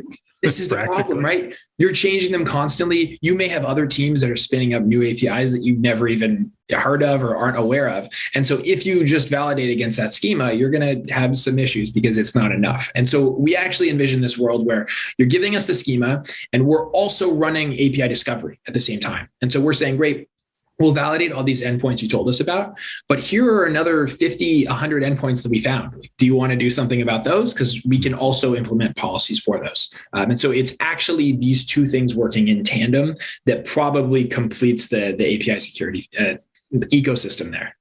Okay, good. Well, we'll look forward to some things from that. How does the API gateway fit into the not necessarily the pricing, the cost itself, but the different tier of service that you offer? Is it an add-on to the paid tier? Is it only in the enterprise tier? What do we have to do to be able to use the API gateway? Sure. So one of the things you'll notice about Cloudflare, and look, we did this with our bot management product when I was working on that, is we try to offer something for everyone, regardless of what the size of your site is or how many resources you have or anything like that. And so for folks who aren't as familiar with Cloudflare, we of course have these kind of self-serve plans, which are free, pro, and business. Those typically just have a monthly fee or they're completely free. And then we have these enterprise contracts, which are for larger companies. API Gateway today and API Shield, which is the subset of it that's already available, those are ready as add-ons for enterprise plans. And so you can add them onto your plan just like you would with bot management. With that said, and I won't go into details yet, but we are not stopping there. And so for folks who want some sort of set of API tools, we're going to pull this in your direction. I'll also say that some of the features like mutual TLS, we're already offering for free for all of our customers. So there are definitely opportunities to use this if you're not enterprise or don't want to add it on. Okay. Yeah, makes sense. There may be some features that kind of will fall under an API gateway kind of service that are already there. Okay. So we'll look forward for more around that. You mentioned my favorite and my hated word, bots. Anyone in this business, it's the bane of our world, right? And that's obviously a lot of what Cloudflare does, and taking a lot of that burden off of network and infrastructure and security engineers. What's happening today? What's changed in the nature of bots and the things that we're dealing with in the last 30 to 60 days that's relatively new? Is it just more volume because of Ukraine and Russia? Is it obviously traffic from, of course, it doesn't have to be from those two locations, or is it nature of how bots and what they're doing has changed? I fundamentally believe that the change of bots is often observed over longer periods of time. And so for me to say last 30 to 60 days, I think we'll figure out a few months from now what it was when we can kind of look back and reflect. Certainly over the last half year or so, bots have gotten way, way more sophisticated. I mean, just to the point where in a lot of cases, the choices we're having to make is not, do we want to detect a bot or a human here? But the bot is starting to look exactly like a human. And so do we want to put in policies which may catch these new bots, but may also start to catch legitimate humans who just happen to have similar behaviors? And so in the context of API security, this presents a whole nother challenge, which is before, with bot management, our job was to say, this request looks like it's coming from a bot. This one looks like it's coming from a human. You can't do that with APIs because bots are just automated traffic and APIs are inherently automated, right? And so the way we are trying to adapt or to deal with some of these more nuanced threats is to say, rather than something automated or human, can we look at its behavior and try to identify the quality of that? Is it malicious? Is it good? And that's the way we are almost performing bot management for APIs, which I think is kind of the next frontier here. It's interesting. It seemed that I agree with your assessment. You know better than I. You're living with it more closely, but yeah, it's sort of the stupid bot era, right? Where it's trying all kinds of things, and it's somewhat guided, but eventually that information falls into a human to say, okay, now here's how we're going to leverage that, and either manually human or more automation to go after it. And the ability to masquerade and look like an authentic human doing the bot traffic is really shifted greatly. Why is it shifted? Is it better AI and ML to be able to do that? Is it just more sophisticated bot scripting? Is it just attackers' better knowledge of how to mimic what a user does? Look, I think it's just this constant stepping ladder where the bot started X number of years ago trying to attack sites, and the barrier to entry was very low. I mean, a couple curl requests, whatever, and that would sort of get you in the game. And then someone fired back and created a security tool which was slightly better. And then the bots got a little bit better. And we've just been notching higher and higher here. And it feels like we might be reaching some sort of plateau eventually where there's just nowhere else to go here, right? Where the bots can only get so sophisticated. One of the things we love to do is kind of monitor the hacker news feeds and what folks are saying on Twitter. And we actually look at the most prominent bot operators who are trying to basically evade Cloudflare's detections. It's one of the ways we learn. And we've seen a lot of frustration lately where folks are saying, look, maybe I could get around CAPTCHAs or any other form of deterrent that Cloudflare has in place. But it's almost not worth it anymore. It's so much effort and it's so costly to run bots that are doing these things that we hope we can make them jump ship altogether, right? That this is just no longer something they want to do. And I'll give you one more example. We have a tar pitting challenge, which basically will respond to bots by unloading a massive file, right? And causing them to be preoccupied for over a minute in some cases. And that will run up the server bill of those bots. And so in a lot of cases, it's not just an effort thing. It's a financial cost that's associated with running these bots. And look, they keep getting more sophisticated. They can keep getting into some systems, but eventually something's going to happen and we'll see what gives. Interesting. Consequences for the bot, not just to the bots. Yeah. We care about, it's not just about blocking them, right? It's about actually taking them down. Our tool for this is literally called bot fight mode because we are fighting back. We don't just want to see them kind of stopped. Mm-hmm. Great. I'm curious. So I don't mean to throw this to you from left field. So if it's not a fair question, that's okay.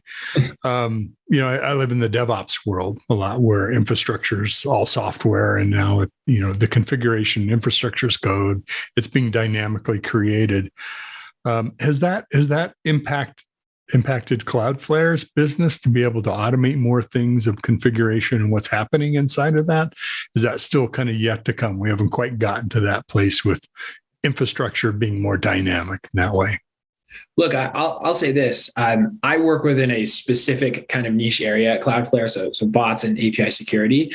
I may not be the best person to comment on this, but I can say that a lot of what Cloudflare is positioned to do is to work with infrastructure as code, right? A lot of our integrations that exist are like that. Cloudflare is a more recent company. I mean, we were founded a little over 10 years ago, but really have hit our stride these last few years in terms of when we've been innovating.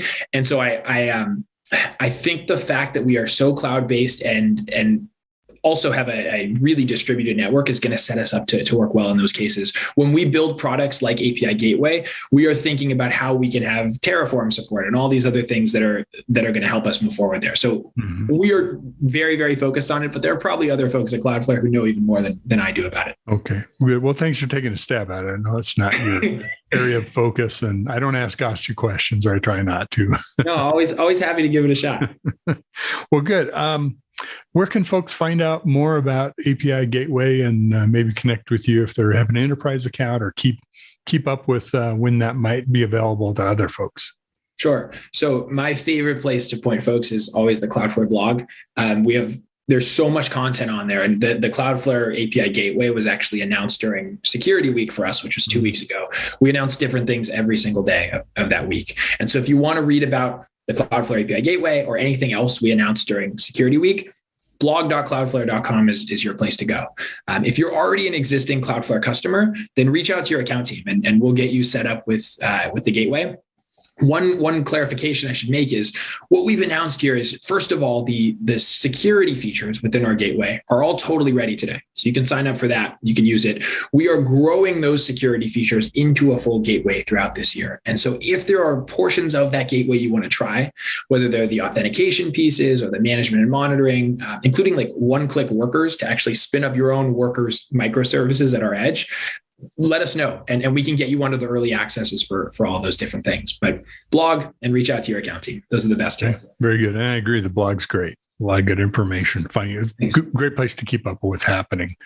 So instead of reading press releases and all that kind of boring stuff. So anyway, well, Ben Solomon, great to have you. Really appreciate you coming on. I hope you'll keep us updated as things progress, and love to hear more about the API gateway and expanded feature set, security and beyond as that happens. Sure. Thanks for having me. Always love talking about bots and APIs and all that good stuff. You bet. Thanks again. Bye.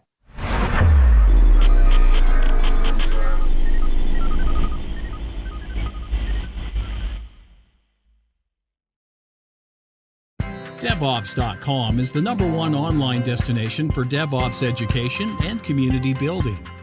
DevOps.com covers all aspects of DevOps, including DevOps best practices and tools, DevOps culture, DevSecOps, business impact, continuous testing, continuous delivery, and more. DevOps.com has the largest collection of original DevOps content, featuring breaking news, blog posts, podcasts, and more. Visit www.devops.com to learn more. DevOps.com, where the world meets DevOps. All right, we are back. Rounding out today's Techstrong TV broadcast, we've got The View with Vizard. In this one, Mike Vizard is speaking with Software.com CTO Mason McLeod, and they discuss why most developers actually don't spend all that much time actually writing code, because they are so inundated with other tasks that they have to do during the day.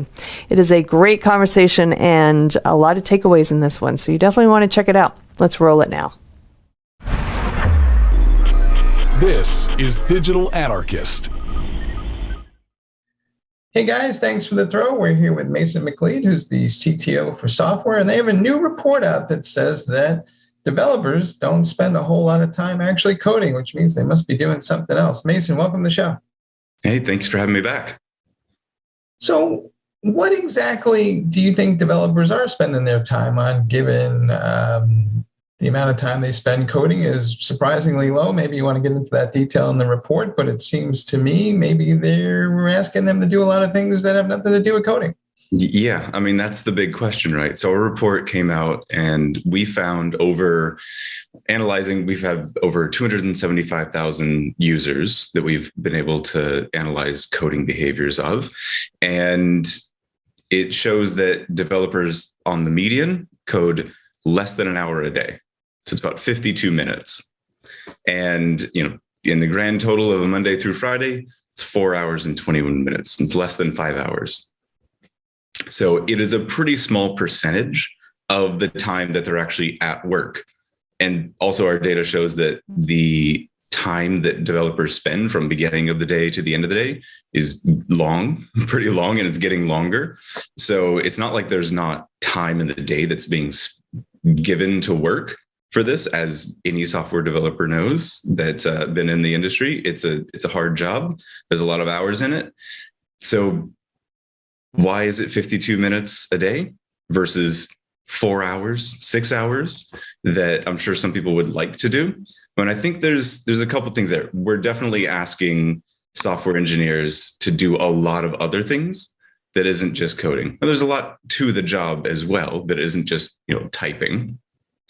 But the proportions that we're seeing here are obviously pointing to something being amiss in the balance of their day. And there's plenty of conversations and data around meetings that software developers have to go to, how many they have. There's a lot of talk about interruptive communication platforms, whichever one you happen to be using. One probably jumps to mind whenever I say that, pulling people out of their coding sessions. And if you're in the office, it's the traditional tap on the shoulder, hey, what's going on? Did you see the email that I just sent you? That sort of stuff is extremely disruptive to the deep focus and the deep work that software developers do. And there's a lot of switching costs whenever you go between those different activities. And that's kind of the body of of knowledge and the kind of widespread sort of talk about what is interrupting developers from being able to actually develop. And it's interesting to see it actually come out in numbers in our report. And I think that's the biggest finding, is being able to see, like, what is the actual number? Right. And developers are like regular people. They have football pools to keep track of, and they got to go to Starbucks. So, you got to factor in that kind of stuff as well. Mm-hmm. But it seems to me, at least, that developers that I talk to spend an inordinate amount of time managing the actual build process. And in this age of DevOps, you think that might not be such heavy lifting. And why is it still an issue?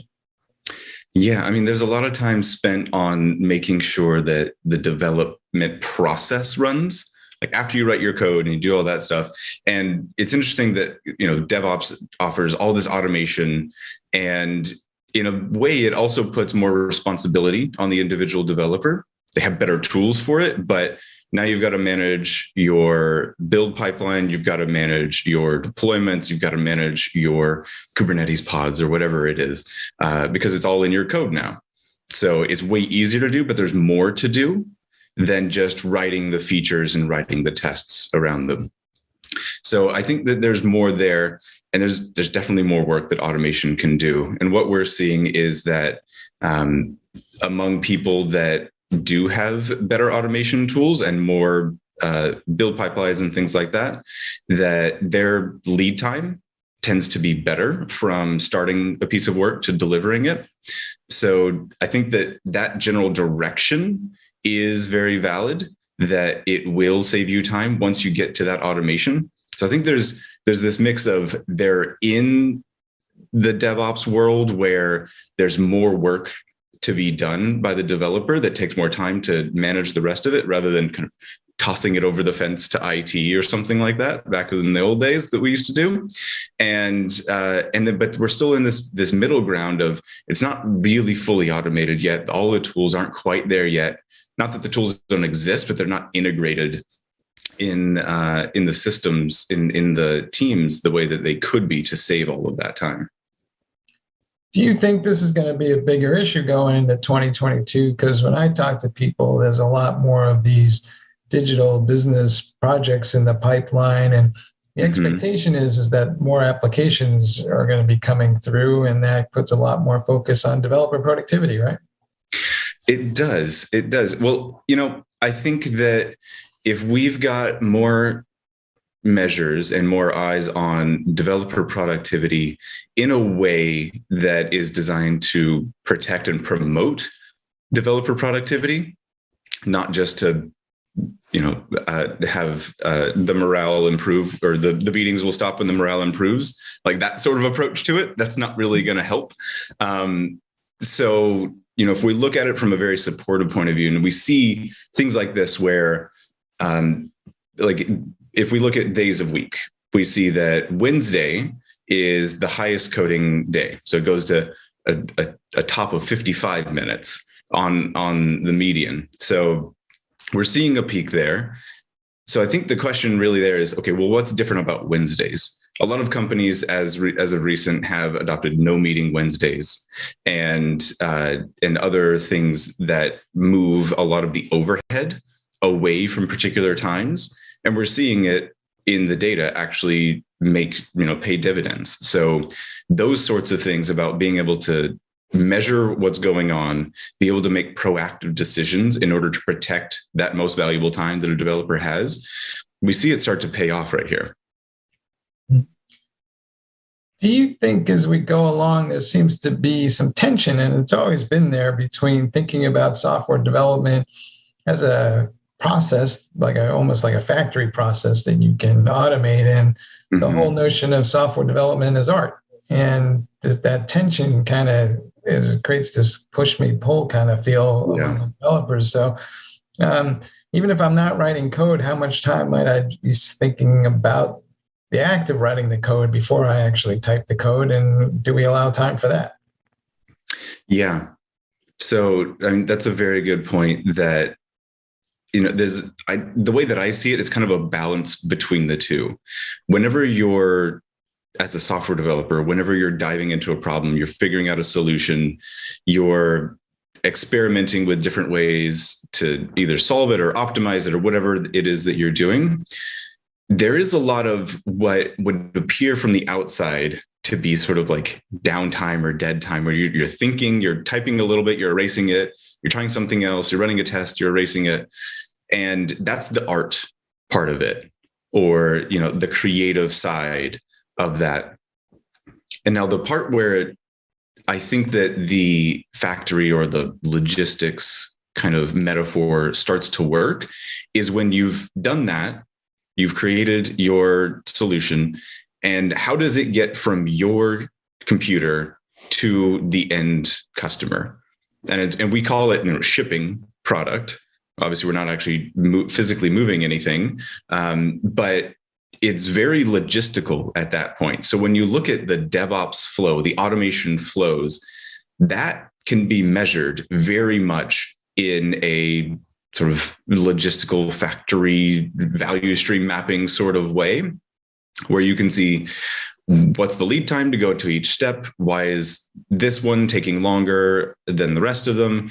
Cutting down lead time to get to that, you know, theoretical best time possible to go from end of developer being done creating their art to it being in the hands of the consumer.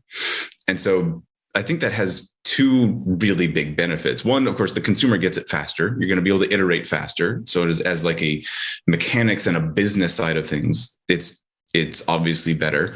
But also from a developer's point of view, the most frustrating thing that you can do as a developer is create something or solve something that was a huge amount of effort, and it goes nowhere because of bureaucracy or process or whatever that is just stopping and frustrating the entire pipeline. So being able to optimize that delivery pipeline is a huge benefit to the business and to the developers, which, you know, if you're frustrated at work, development is, you know, one of the best industries out there for the individual to have a wide array of options. So if you create a frustrating environment for your software developers, they may not stay there that long. Mm-hmm. Do you think there's also maybe a danger of becoming a slave to the metrics, and a lot of organizations optimize for the metrics, and it winds up creating something of a fear culture versus using the metrics to educate and kind of encourage people? So do you really need to think through how you're going to use those metrics? Yeah, I mean, that is very much something that we think about a lot whenever we put these together. So you can see in our code time report that there's nothing individual. There's no stack ranks of, you know, even different types of coders or anything like that. So we, even in our global reports that are, you know, spread across hundreds of thousands of users, we're staying away from individual stack ranks and things like that. And that's very much how we think about these metrics. You know, in some ways, it's pretty easy to go into an API and like pull counts of things and say, this person did this count and this person did that count of that action or whatever. And like you make your stack rank. I think that it's a pretty dangerous thing to do from a, you know, as you said, as like a kind of a safety sort of view. And like if you incorrectly or sort of naively pull in these metrics and it creates a culture of fear because you don't want to be at the bottom of the stack rank of whatever metric someone pulled out, then, you know, that's a real problem. So, you know, what we tend to look at are compound metrics that take into account a lot of different factors so that you can't game just one and try to just optimize for one thing at the detriment of everything else. So I think it's a combination of making sure that you've got the right sort of sophistication and nuance around how you build those metrics and which ones you put up. Because as soon as you put up a metric, whether or not someone thinks about it, it's going to be optimized for, or it's going to affect behavior in some way. And that's just the human nature. So being careful about which metrics you put up, making sure that they're compound enough that they have balancing factors to them, and staying away from individual performance reports being part of these. Because, as I was saying, like the DevOps side of it, the process of getting code out to the end user, that is very, especially in DevOps, very formulaic, very automated. You can measure that and you can say this pipeline works better than that pipeline. And that doesn't include like people's names and reputations in that. That's the pipeline. How is it working? When you're talking about, crafting code and solutions and things like that, that doesn't lend itself as well to that metaphor, and it doesn't lend itself as well to those kinds of metrics. So you've got to do something else for that. Mm-hmm. Do you think as we go along that people are measuring the right thing? Because the business cares about the quality of the application and they care about the outcome. And so often when I talk to people in DevOps, they may still be measuring something as archaic as lines of code to, things that are listed as throughput on a DORA report, but don't translate into anything that the business understands. So what should we be measuring? Yeah, I mean, the fact of the matter is that all of these metrics that are coming out of your delivery pipeline, how quickly you can get changes to production, how often you get changes to production, if you put them in the same pool as the other business metrics that your company has, and you correlate them to your, your customer satisfaction survey results, you hook them to obviously your revenue growth and things like that, the correlations between them is going to be incredibly important. And I think that if we start using these metrics, these really like high level composite metrics, in the same way that we use those other business metrics, we're going to be able to see the impact of it. And it's going to be able to be balanced by, okay, if we went this fast, our quality started to go down based on our customer satisfaction results, or our downtime went up. We were moving too fast. So there is a thing of like, too much on the scale is not good. Too little. So like there's a happy medium, probably like a high medium area that you want to be on these scales of these metrics that provide the best results with the least amount of downside of just being in the Wild West and just shooting stuff to production without any safeguards. All right, everybody. It's just as important to figure out what to measure as it is to measure it, and be careful what you ask for. Hey, Mason, thanks for being on the show. Yeah, thanks for having me again. Appreciate it talking to you. All right, guys, back to you in the studio.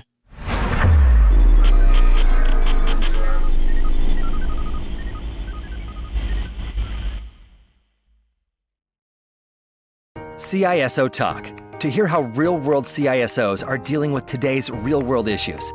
From enabling secure remote workers to accelerating secure cloud adoption, defending against a pandemic of security attacks and beyond. CISO Talk covers the cyber topics you want to learn about. With your hosts, Unisys CISO Matt Newfield and MediaOps CEO Alan Schimmel, featuring a revolving panel of CISO cyber experts. This is where CISOs talk. Join us on digitalanarchist.com and techstrong.tv. All right, that wraps up today's Techstrong TV broadcast. Hope you enjoyed today's conversations. We always have a good time talking with folks here at Techstrong TV. Just a quick reminder before we shut things down, we've got a lot of events coming up, both virtual and in person. I hope you can join us for some of them. I'm not going to list them all here, but I do encourage you to go to techstrongevents.com and check out our entire lineup of events. We've got them all listed there, and you can click on each event, check out the agenda, check out the speaker lineup, and register for them. And hopefully we'll see you at one or more of the events. That is it for today's Techstrong TV. I will be back on Monday with a brand new episode for your viewing pleasure. And until then, I hope you have a great weekend. And please, whatever you do, stay safe.